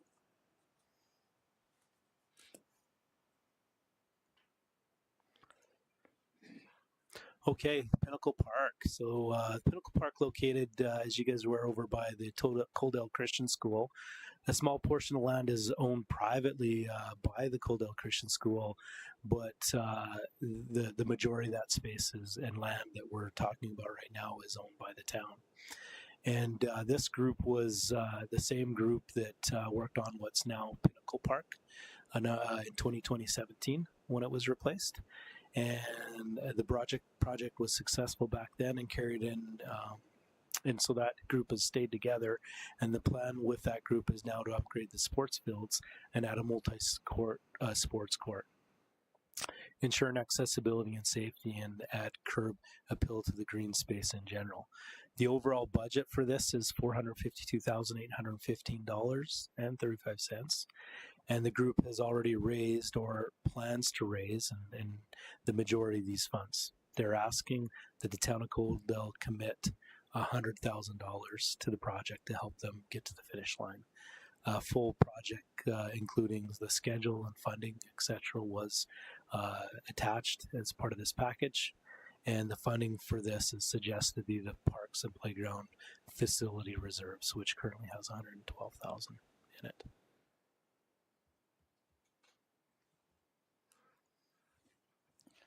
Councillor Chapman. Thank you, Mayor. Obviously, this project's close to my house, so I know a little bit more about it. The several questions here. Number one, the playground equipment that's there now, that would stay where it is. Yes, that's correct. Okay, and the pickleball courts would be located on the current tennis court footprint. Yes, yeah, the asphalt's not usable anymore, so it'd be pulled out and redone. But correct. The lands that belong to the school, then that includes all of that. Did you say, or which is our land then? No, so the field, the majority of the space, and even the space, the footprint where the old tennis courts were, I believe, if not 100%, 90% of that is on our land. And then the very east portion of that, and the south of their school is what land is theirs. So the majority of the development that they're offering up for here, which they've been working with us and Jason Siemens on this application and the report that you see, the majority of this is town of Coaldale land. Okay, and the property line goes all the way to this right to the neighbors to the south there, or there's an easement in there, like there'll be a swale easement area in there.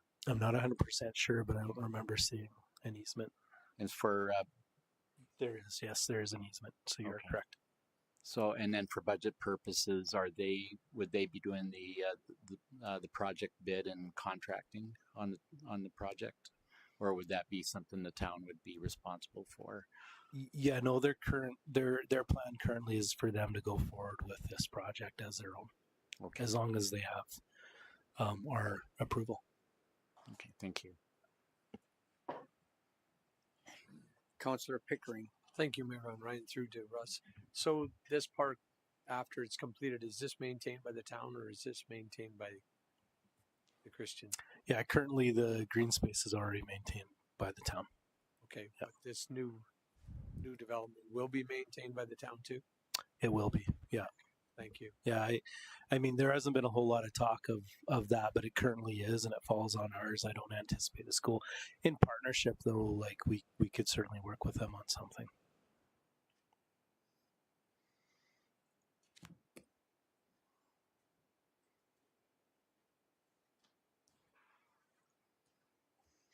Oh, and this is the duplicate side, and it was as much as Tim was going to take the blame. This was a placeholder for me prior to knowing Terry got an upgraded quote and things, and this was a placeholder for me to make sure we didn't forget that this was needed. That was my fault. I will take that. All right.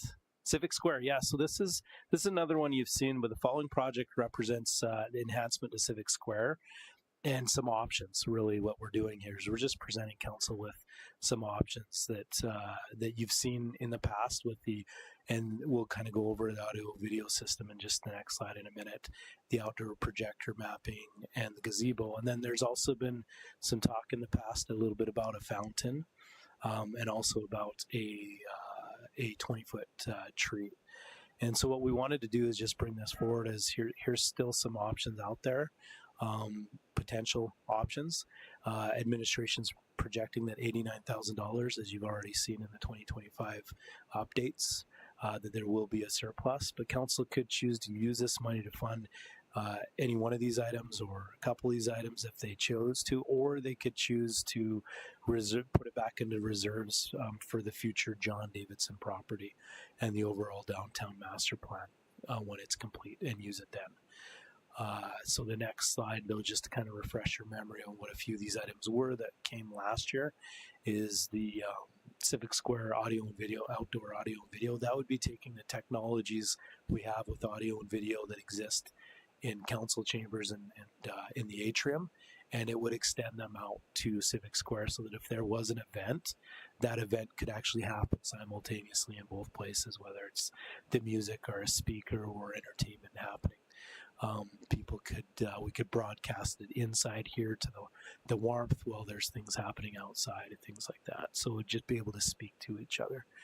The next one would be, and you can kind of see the video there, but there's projector mapping.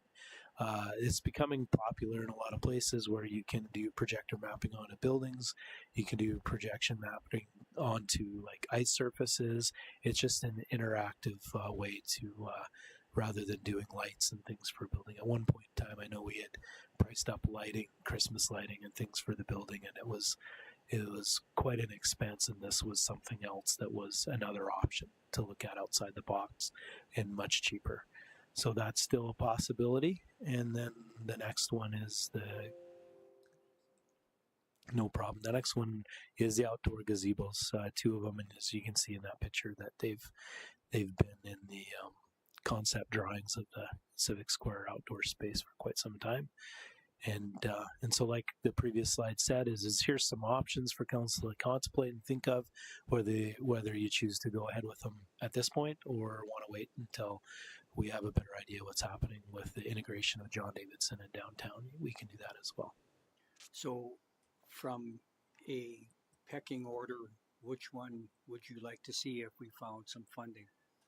Well, and I bet you it depends on who you ask. So for me, I'm going to give you from an operational standpoint, the extending the technology from inside the building outside or operationally like flow, that would be really nice to have because then you always have that there if you ever need it.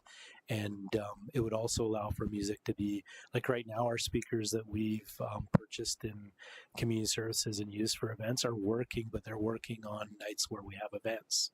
When we're not out there, there's not music playing in the plaza.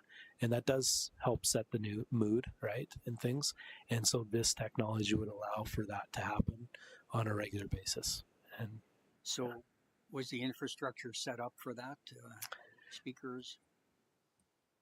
Yes. I thought the answer was yes. There's conduit there, but yeah, just. Okay, thank you. Yeah, you bet. Councilor Reese has a question. Thank you, Mayor Van Ryan, through to us. So, is the goal to hopefully have music playing while there's skating going on in the evenings as well? Yeah, with this technology pushed out there, that can happen. Just like we could do the same thing in the atrium on an ongoing basis, which prior to Country Kitchen being in here, it was happening. So the goal is to kind of use this almost year round, if possible. Absolutely, and the reality is you could really, if there's a concert or things happening, and this was like a VIP area type thing. I'm just trying to paint some pictures of where you'd really see the impact.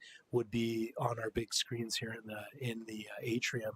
You'd have the concert up, right, and running and piped into this space because it would be able to communicate both ways. And my other question for you is there another more cost-effective way to go with these gazebos? Just the $35,000 per gazebo is so expensive. Is there any other options out there?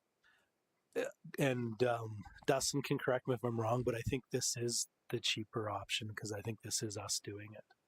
So the 70,000 is kind of the premier as it was shown in the tender for the drawing package from the architects, but we could definitely do it cheaper. I would say on the low end maybe 30,000, but obviously as fancy as you want to make it, you can spend more money. So if council wanted more options on that, we could come back with more detail. Thank you.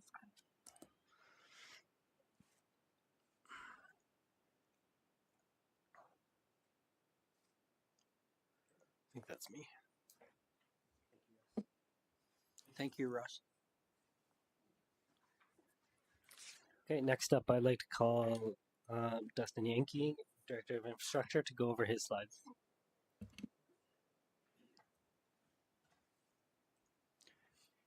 Good evening, Mayor and Council. Well, first project we have Highway 845 and 30th Ave intersection upgrades. This one's presented or has been presented in recent budget years, and it's been carried forward to coincide with development projections.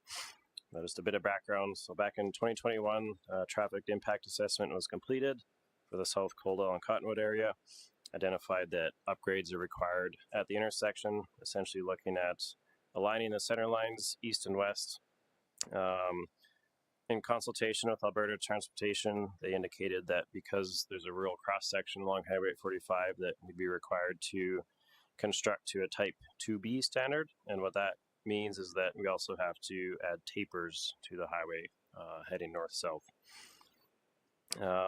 Further discussions with them, they did indicate that they're open to us phasing the full upgrades of the intersection. So essentially giving us the ability to do the west side of the intersection at a later date where it's warranted. But ultimately, if you go to the next slide, Tim, you can see in the drawing here, aligning the east side of the intersection with the west predominantly requires a lot of work in the southeast quadrant. So focusing on our efforts in 2026 to upgrade the east side, and then Alberta Transportation would allow us to defer any work on the west side into the future until there is a triggering event in the future alongside development. Just speaking on the cost estimate on that, so originally in 2022 budget deliberations, this was first identified. Now that we're getting closer to construction, we put a bit more effort into the design, so taking that into account, more information has come in, and taking into account as well recent cost estimates that we have done on the project, looking at unit rates from other projects, recommending that we bump that up to 470,000, just to ensure that we can capture inflation in the construction industry primarily.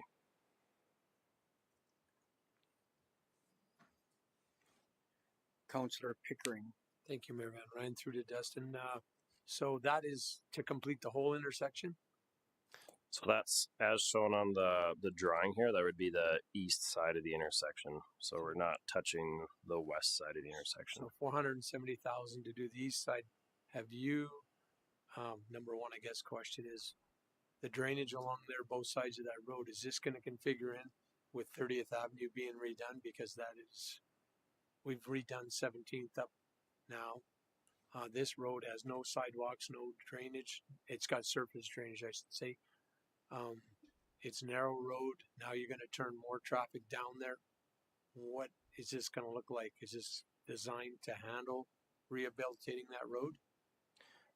So I guess to answer your question, maybe just touching on the drainage first. We're not really changing the, I guess, philosophy of how drainage is handled through there. It'll still be handled through the ditches. There'll be extension of some culverts and a structure to handle the flows each direction, but essentially we're fixed to tie into the highway intersection, and then we're tapering it off as little as we can into 30th Avenue. So being mindful that if this ever does get upgraded in the future, that it's not throwaway costs, but essentially we're trying to do as little as we can right now, being mindful that there could be further upgrades in the next 5 to 10 years. Well, that's what I'm meaning is that we could do this update and then you come back in 5 years and then all of a sudden you're going to change. Like, I'm just wondering if you're being prepared that we don't have to change more of that intersection again. Oh, sorry, I follow. I guess my answer to that would be that if we were to urbanize this, then I don't think the grades at the intersection would change, just given the fact that we have to tie into the highway. I can't imagine a scenario where we'd also be urbanizing the highway, lowering it at the same time, and managing drainage that way. So I view the upgrades that we're doing here as required regardless, and any upgrades to urbanize would coincide with the work that's happening. So I wouldn't view it as a risk of throwaway costs in the future. I think the drainage would still be handled in a similar manner, and the offset to the intersection, we're trying to minimize, would just be part of that upgrade essentially. If that makes sense. Okay, thank you.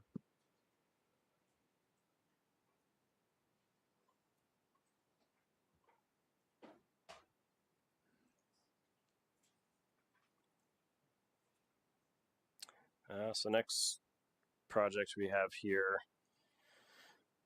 Birds of Prey parking lot upgrades. So considering with the reconstruction of 16th Avenue occurring as part of the Phase 2 sanitary trunk main project in 2026, there's potential synergy of paving the Birds of Prey parking lots or doing some sort of upgrade while crews are on site. Also looking at some of the condition of the pathways in the area, would be looking at rehabilitating some of the sections that are in poor condition. If council is interested in moving forward with increasing the scope to include these items, we would propose to have these as deletable items within the tender so that we could have the ability to decide whether we want to move forward or not based on how favorable pricing comes in at. And we say this that I guess considering the type of project that it is, there's potential for different types of contractors to go after it. So generally speaking, it makes sense to increase scope. There's more economy of scale, but given the amount of underground work that was happening in this project as well, we're unsure on the amount of value that we might get in directly increasing paving scope. So that's why we're presenting it as a deletable item and then hope for favorable pricing, but we would come back to council once we receive that. So essentially I think for now we're inquiring if council has interest to spend upwards of this amount with the intent that we would come back with a scoped out, priced out upgrade for council to approve at that time. Have you had opportunity to meet with Colin Weir about any of this yet? We did touch base with him last week, so this item was one that came forward from Strat Planning, so I jumped on the opportunity to touch base with him. He gave us some good feedback that we're, I guess, deliberating internally right now. So that's part of what we'll come back to council with, kind of a refined pitch. But as for now, I would say that the upwards of 320,000 would be a healthy budget. Thank you.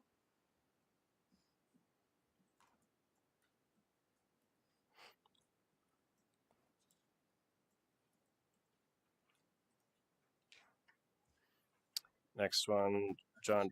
Hit the pause button here, Councilor Chapman. Thank you, Mayor. Trying to word my question here.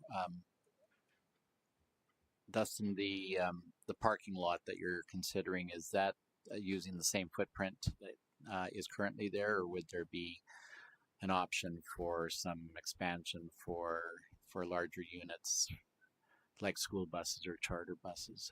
So the cost estimate that we prepared was strictly to pave the parking lot, also providing some underground storm capacity. And I guess that's kind of why I'm intending that we'll come back. So in consultation with Colin Weir at the Birds of Prey, there's some potential interest to make modifications and work that we had already planned in terms of temporary access that maybe becomes permanent. So I'd like to collect that information and look at it a bit closer internally before speaking on it, but there will be more information brought to council at a later date on what the full vision of the parking lot would be. Thank you, Dustin. I think that just goes in line with what my thoughts at strategic planning were with regards to the overall project along 16th Avenue and how we can alleviate some of the parking issues along the north side of 16th Avenue where buses are currently parking, and just might help beautify that area for the residents across the street. Yeah, something we're looking into.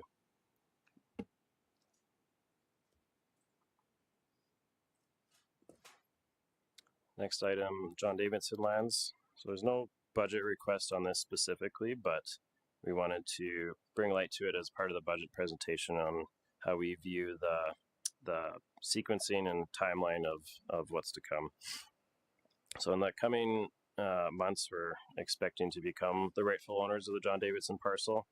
This strategic piece of land has significant potential to support downtown redevelopment, elevate Civic Plaza, and expanding Coldell's community living room, and enhancing our ability to host large-scale community events. Redeveloping the space will involve multiple steps and a range of design options.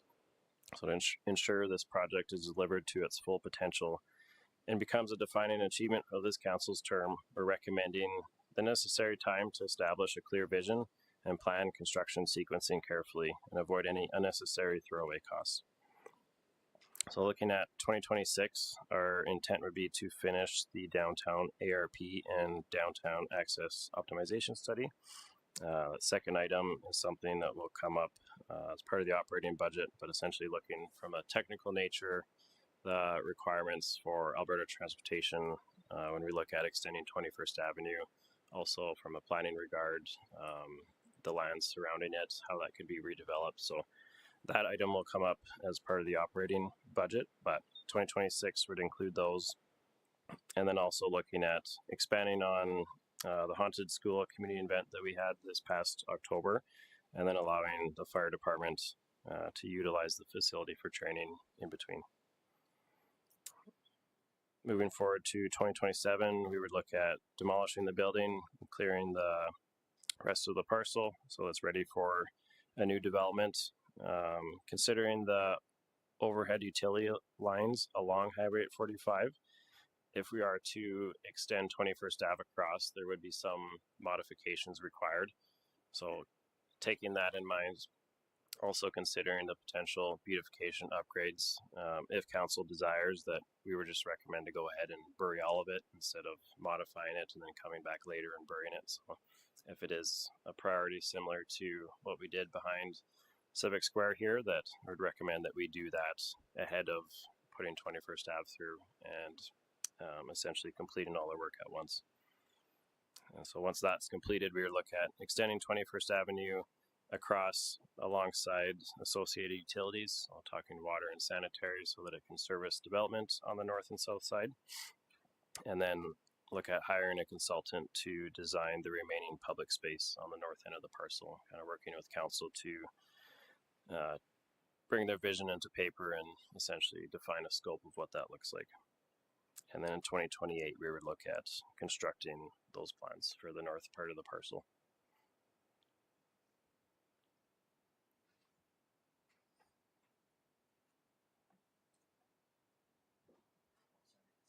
Oh, sorry. This is just a figure, kind of giving a bird's eye view of the lots in question.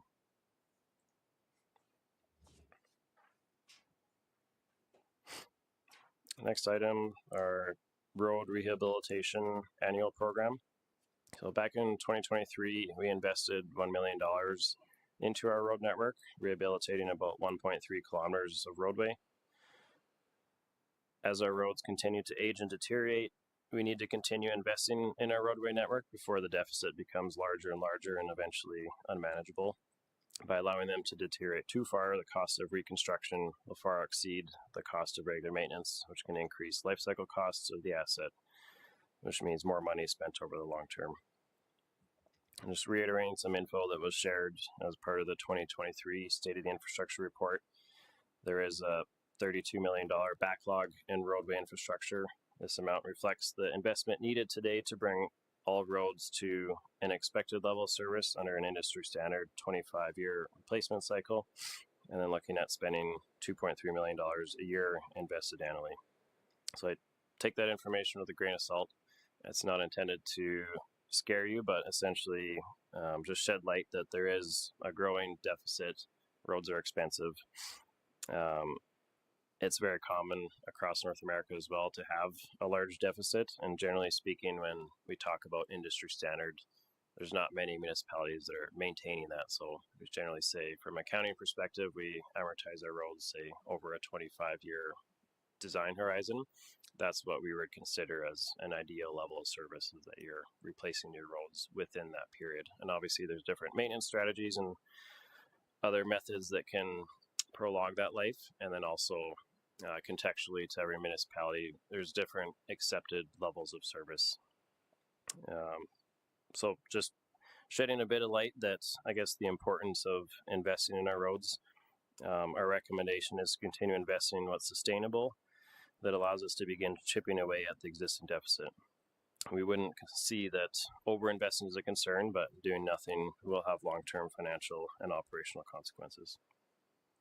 And this is just a figure. It's commonly shared. I imagine you guys probably seen something similar in some of the asset management courses that you've been a part of, but there's a lot of information or research that has been done, municipalities across North America, just looking at what it costs to incrementally invest in your roads versus waiting and then doing a big upgrade. So essentially doing the proper maintenance instead of just waiting until it fails and then replacing it.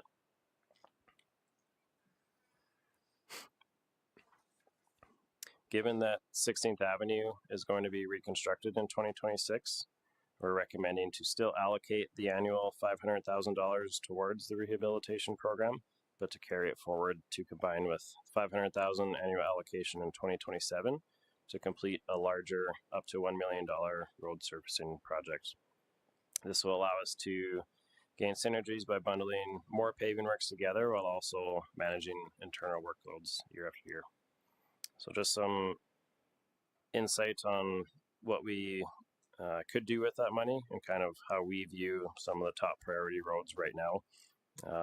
Around the skate park, 21st Avenue from 21st to 24th Street, and then also north-south on the east end of the skate park, 21A Avenue, from 21A Avenue to 22nd Avenue.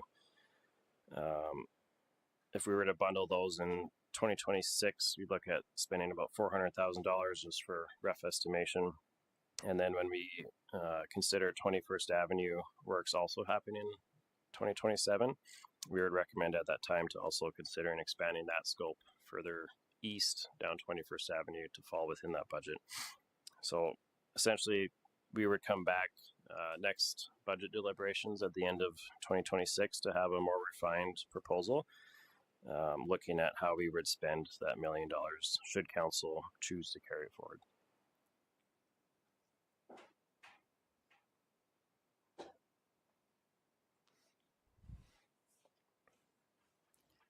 Councillor Avery.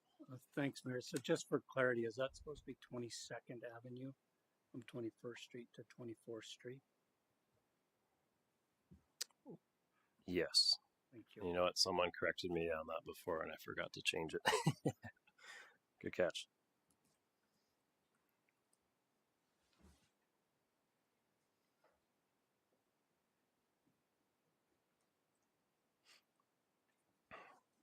Next item, 16th Avenue traffic calming curbs. So I'm not going to go into great detail on this just because we did discuss it last regular council meeting, but certainly if there's questions, happy to answer them.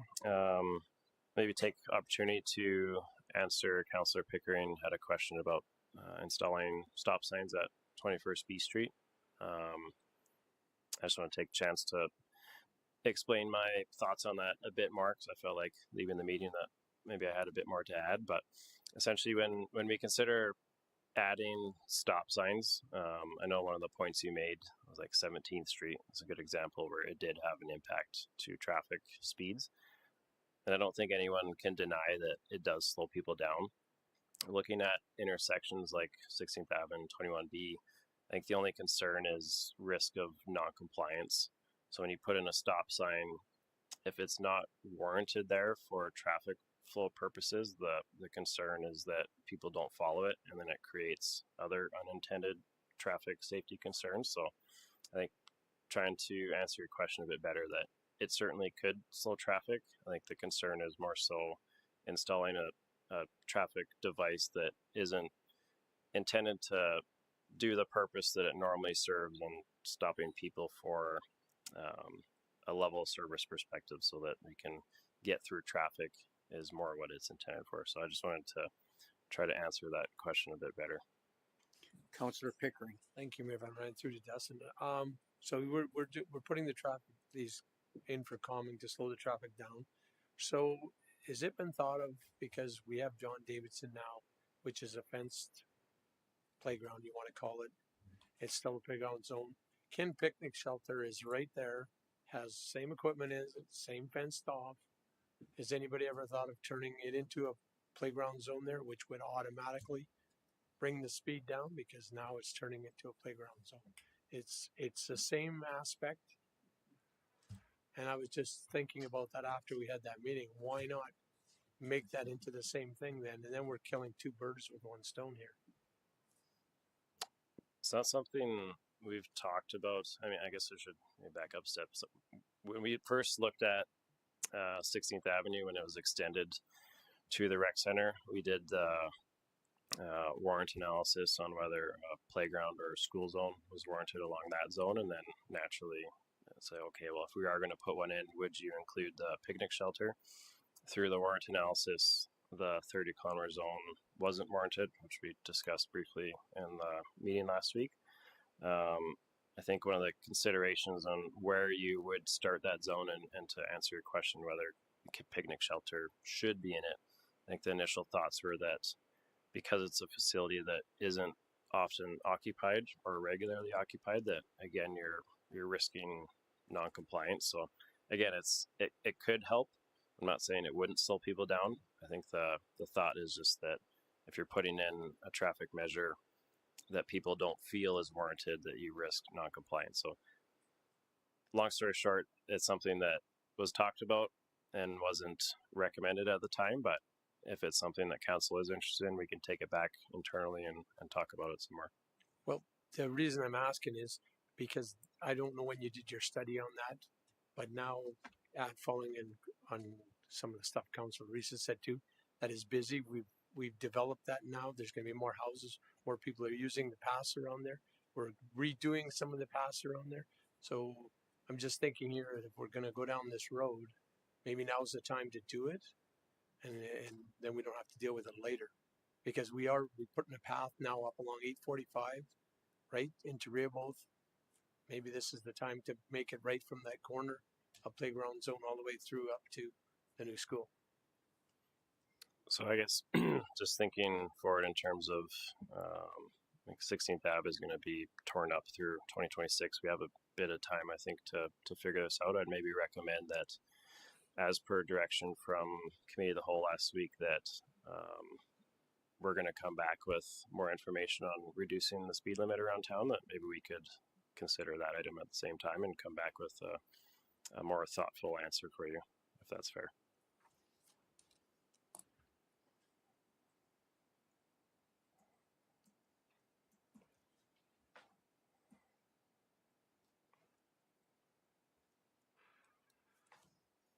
And then, sorry, just to close the loop on the traffic calming curbs here.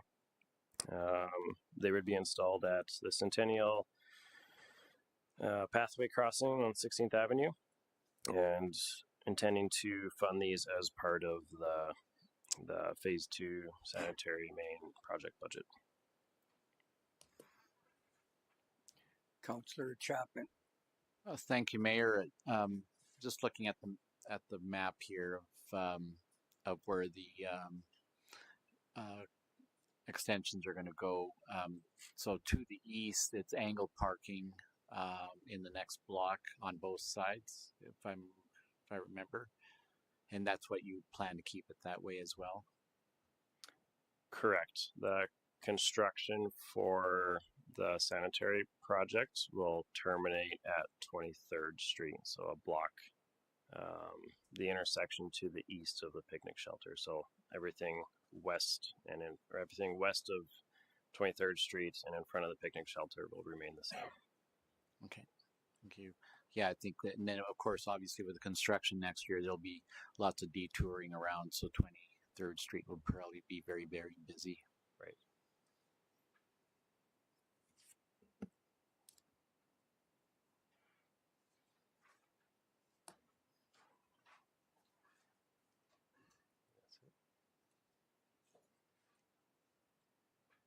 Thank you, Dustin.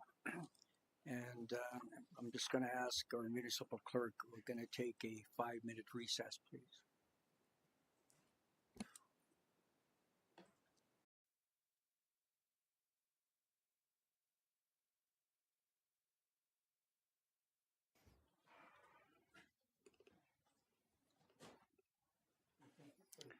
Thank you. We're back and we're going to continue now with our 2026 to 2030 capital budget growth and development segment. Jason Siemens is presenting. Jason, whenever you're ready.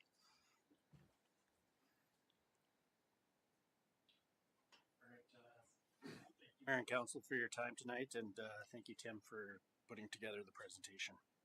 I'll get started with our first project on the list here, 17th Street Road and Utility Upgrades.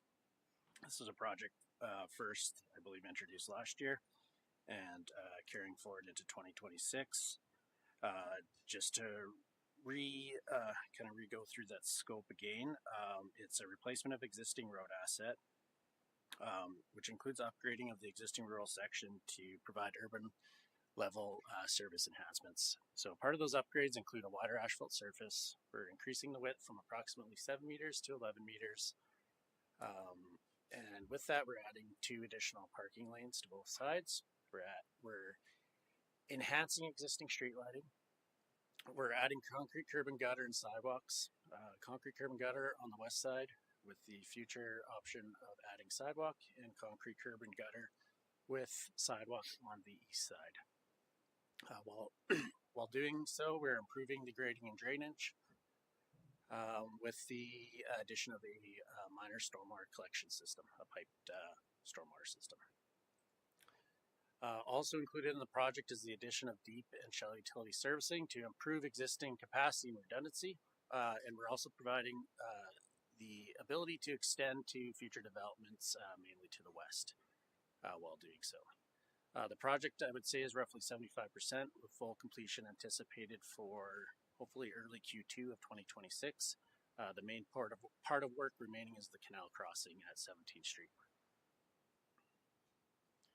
Jason, just a quick question for you. That on the west side of 17th, I'm not sure who owns that land there, but is there looks like a little storm pond being built there?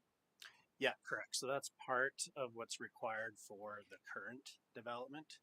So the current development, of course, has their own storm pond, but it is not necessarily sufficient to address all of the existing offsite flows. So what that pond does is it helps buffer the flows, the existing flows that would come across 17th into the existing development area before it gets to that new storm pond.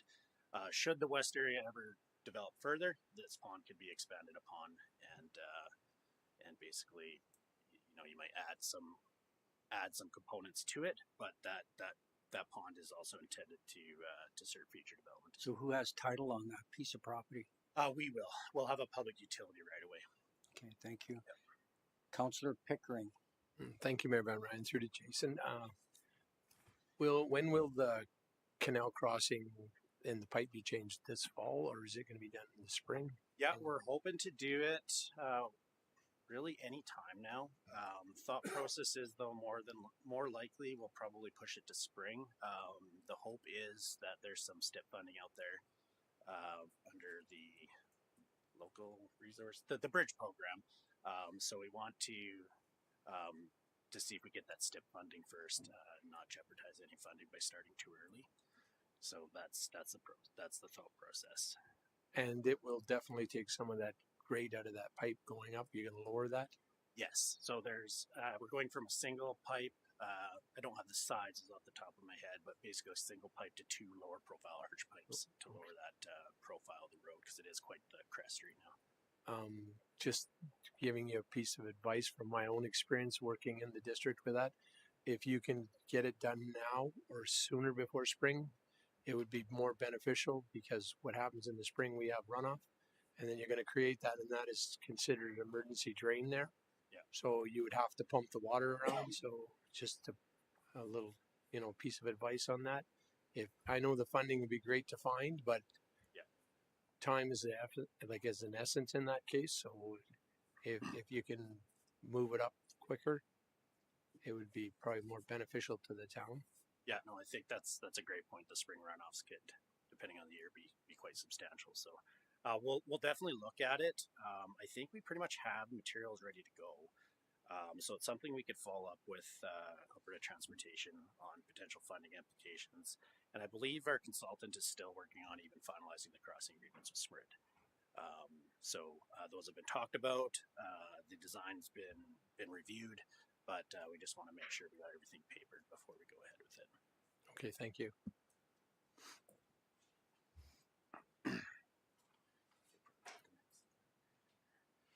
Okay, so as for budget, the current budget, 1.55 million, half of that being the town portion, half of it being the private developer portion. And then here we have a breakdown of a little bit further of a breakdown. So our portion coming from town land sale proceeds and previous offsite levies from the seasons. Included in that is an additional $25,000 that is required for the town's portion of the canal crossing of 17th Street. We were originally hoping that SMRD might contribute, but it sounds like they're unwilling to do so. So in the event that the grant that we'll talk a little bit further about is unsuccessful, the remaining $25,000 would have to be covered through the town's road reserve.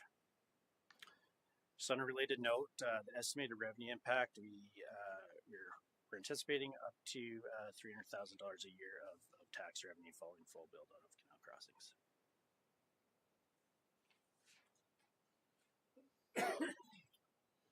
Okay, then on to Highway 3 and 30th Street geometric improvements, also brought forward last year, so we'll have an update for you here today.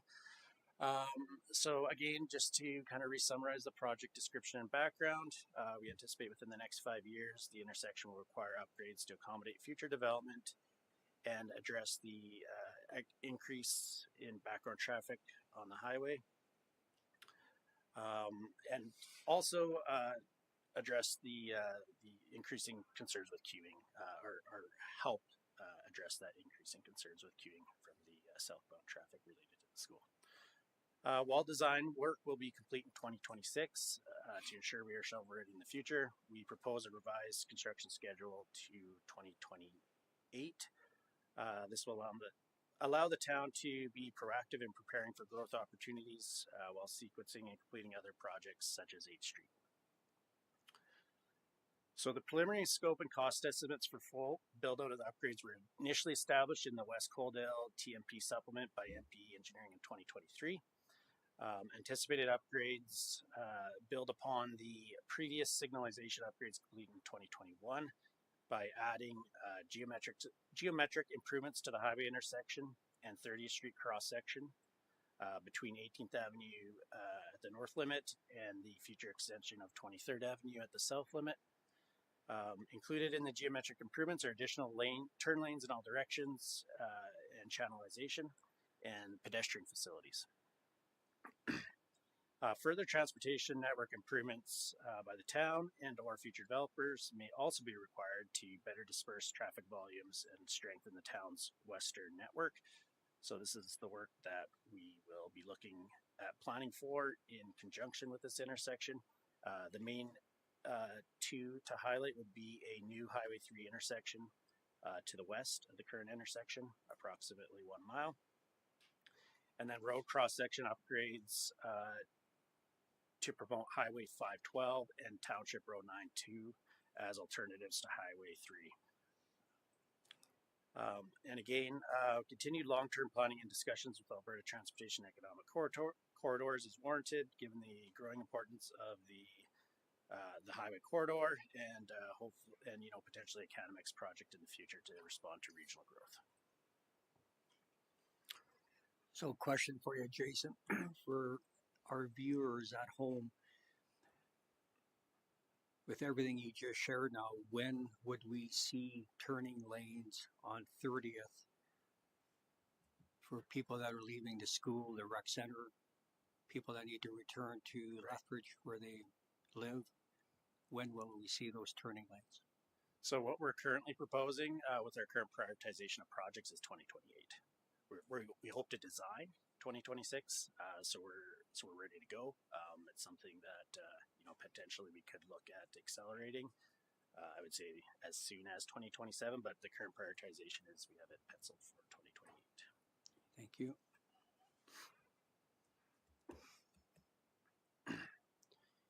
Yeah, just some quick figures. A real high level concept of full scope upgrades in the top left, and a location plan, and just an existing photo of the current intersection as is. So the budget update. Funding request of 3.6 million currently came from a portion of the funds that we had allocated in 2025 of 5.1 million, and it's based more on a phased upgrade schedule. As will be seen in the subsequent slides, or in a subsequent slide, the remaining 1.5 million will be allocated to fund 8th Street. So we're basically taking that 5.1 and distributing it to both intersection projects. In doing so, taking a bit more of a phased approach to 30th Street.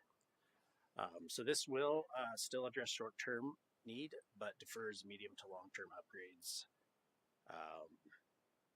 to the future as additional growth in offsite levy revenue catches up to the need for full build-out. On a related note, we recommend, as we did last year, to defer the Land Lakes roundabout to a future date to be offset using the levies generated by the development adjacent to the golf course. And then just to close out this slide, we have a bit of a breakdown of that proposed $3.6 million budget.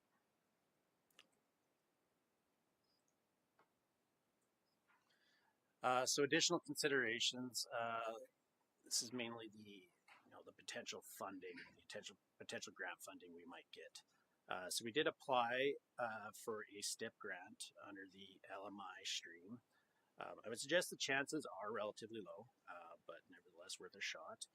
If we are successful, we could get up to 50% funding from the province to allow for expanding the scope back out to what we would suggest it to be a more of a full build out, and then hopefully plus some.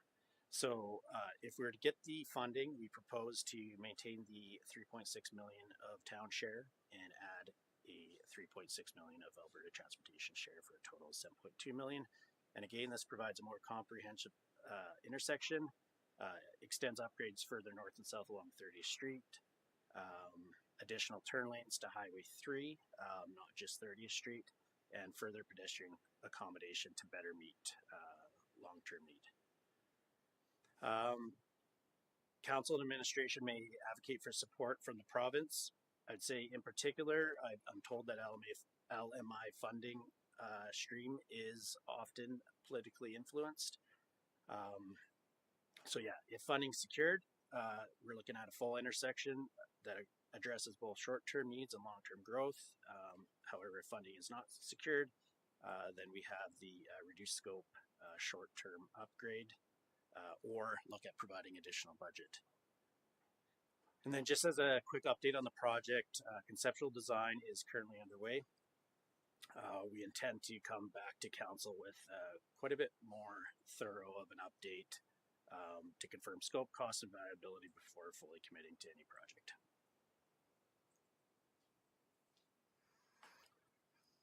So next we have 8th Street, Highway 3 and 8th Street signalization. Also 2025 carryover. Similar to 30th Street, we require 8th Street upgrades to support future development and increase background traffic on Highway 3. Per previous discussion, council has made the completion of upgrades at this intersection a priority. Upgrades include installation of new traffic signals with minimal geometric upgrades compared to Highway 3 and 30th Street. Timeline was originally slated for 2030 in the offsite levy bylaw as a partial offsite levy bylaw project. Proposed to accelerate the timelines to support commercial development Parkside, improve access to the industrial park, and the 12th Avenue and 8th Street Ring Road.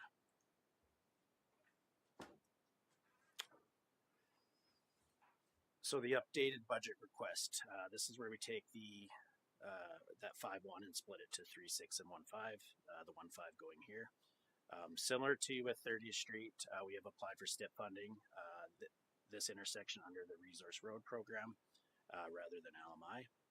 As with LMI, I would suggest chances of success are relatively low as well. However, if successful, we could also get 50% under this stream. So using the same rationale, we would increase the scope by 50% to match ATC's share to bring our budget up closer to $3 million. And again, this would then provide for a more comprehensive intersection with additional geometric improvements, pedestrian accommodation, better suited to long-term need. Council and administration may advocate for support from the province. However, unlike LMA funding, decisions tend not to be as politically influenced. And then, yeah, again, the same rationalization here. If funding secured, full intersection upgrades addressing both short-term needs and long-term growth. If funding not secured, more of a short-term upgrade to address more of a short-term to medium-term need, or additional budget is required. Again, similar to 30th Street, conceptual design is underway with the intent of coming back to council to confirm scope, cost, and viability before fully committing to a project.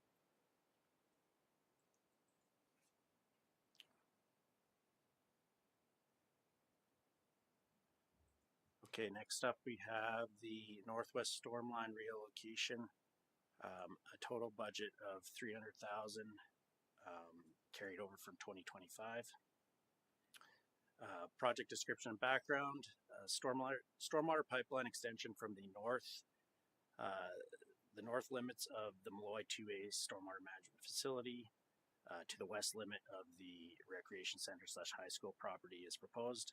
This pipeline will provide stormwater service to the sports fields and parking lot enhancements proposed north of the rec center and high school, and also provide a stormwater service connection for future development of Malloy Landing Phase 3 and 4. To maximize the project efficiencies and budget, engineering, procurement, and construction will be coordinated with Malloy Landing Development and or the sports field project. So we're not doing this as a standalone project is the intent. Of the total $300,000 budget, it is a split with the developer, so $150,000 each, and the town portion funded through the net gain on the Northwest land sale.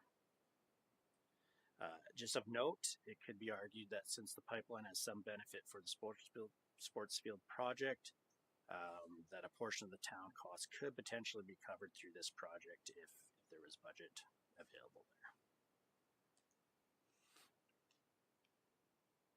Okay, and then next up we have the Northwest Development Utility Line relocation. This is the Esmeralda irrigation line currently going through that quarter section. $100,000 budget carryover from 2025. This project is for the relocation of the existing Esmeralda irrigation pipeline through the Malloy Landing subdivision lands. It's proposed to satisfy previous purchase agreement conditions and allows the development of Malloy Landing Phase 1B and 2 to proceed. Engineering, procurements, and construction will be coordinated where possible with the development to maximize efficiencies and budget again. And at this time, we propose to just carry over the budget of $100,000 from last year. Timing dependent on when the developer undertakes the phases of development impacting the line. We're currently anticipating as soon as 2026, potentially defer till 2027 if we can. And that's it.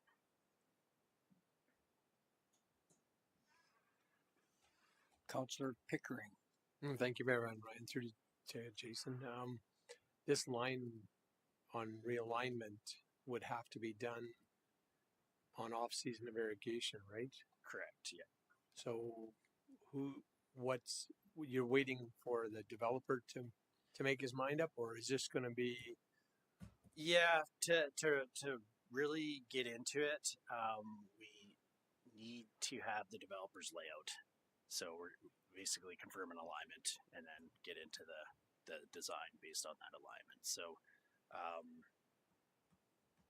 yeah, 2026 is coming quick, so we're looking at getting started, but we could only go so far without having some input from the developer.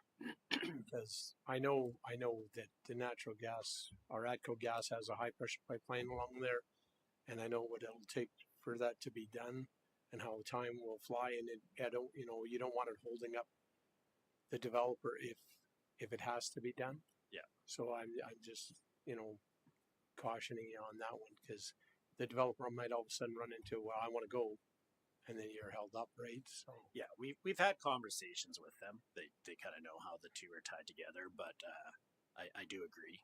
It's probably it has the potential to really sneak up on us here. So we're going to try to get as far with that design as we can without having a final alignment from with the developer's input.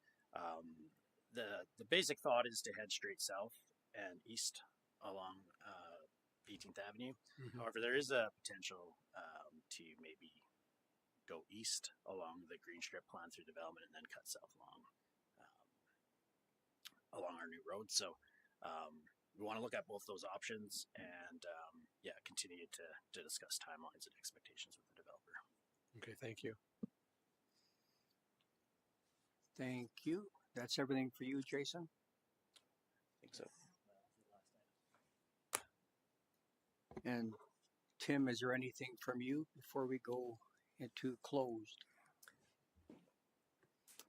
Yeah, I guess I just kind of want to summarize maybe some of the options that we'll be coming back with. I have notes that we'll be coming back with more information on the skid steer replacement, possibly more information on the gazebos and cost-effective options. The 16th Ave items, I believe those can come back on a separate day, not related to budget. And that's, I think that's what I have for what we're coming back with more information on Thursday. Okay, thank you. Did Tim miss anything, or is there anything anybody wants added? Deputy Mayor Beekman. Thank you, Tim. Thank you to everybody else who all presented too. Is there any way that we could kindly ask the department heads that have multiple asks in here if we could somehow rank our level of importance, just to know what is like need to, the needs and that's imperative as opposed to the wants, but could be put off for a bit. Yes, maybe that's something that we can look at for what type of what you would like to see presented in Thursday's meeting, and maybe that's what we can work on something like that for you. I'd appreciate that. Thank you. Councillor Reese. Thank you, Mayor Van Ryn, through to Tim. Thanks again for your hard work that was put into this whole day of budget deliberations. I noticed that there was some talk about the replacements for the fountains in the Cottonwood Ponds, but we didn't talk about putting a new one in that pond that's off of the highway. Is there a possibility that we can have that added to the budget as well? Yeah, that can be an additional budget request that comes back on Thursday. I can make a note of that. Yep. Thank you. Thank you. Last opportunity. Anything else for our presenter? Thank you, Tim. Thank you for all your work with you and your team putting this together. So I will require a motion to go into closed session at 7:24 p.m.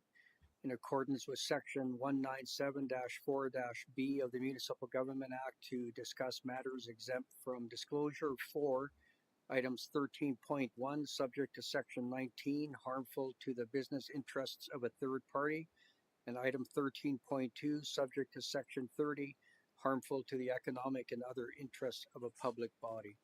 Who cares to make that motion? Councillor Pickering makes that motion. And we'll take a 5-minute break. I'll call for the vote.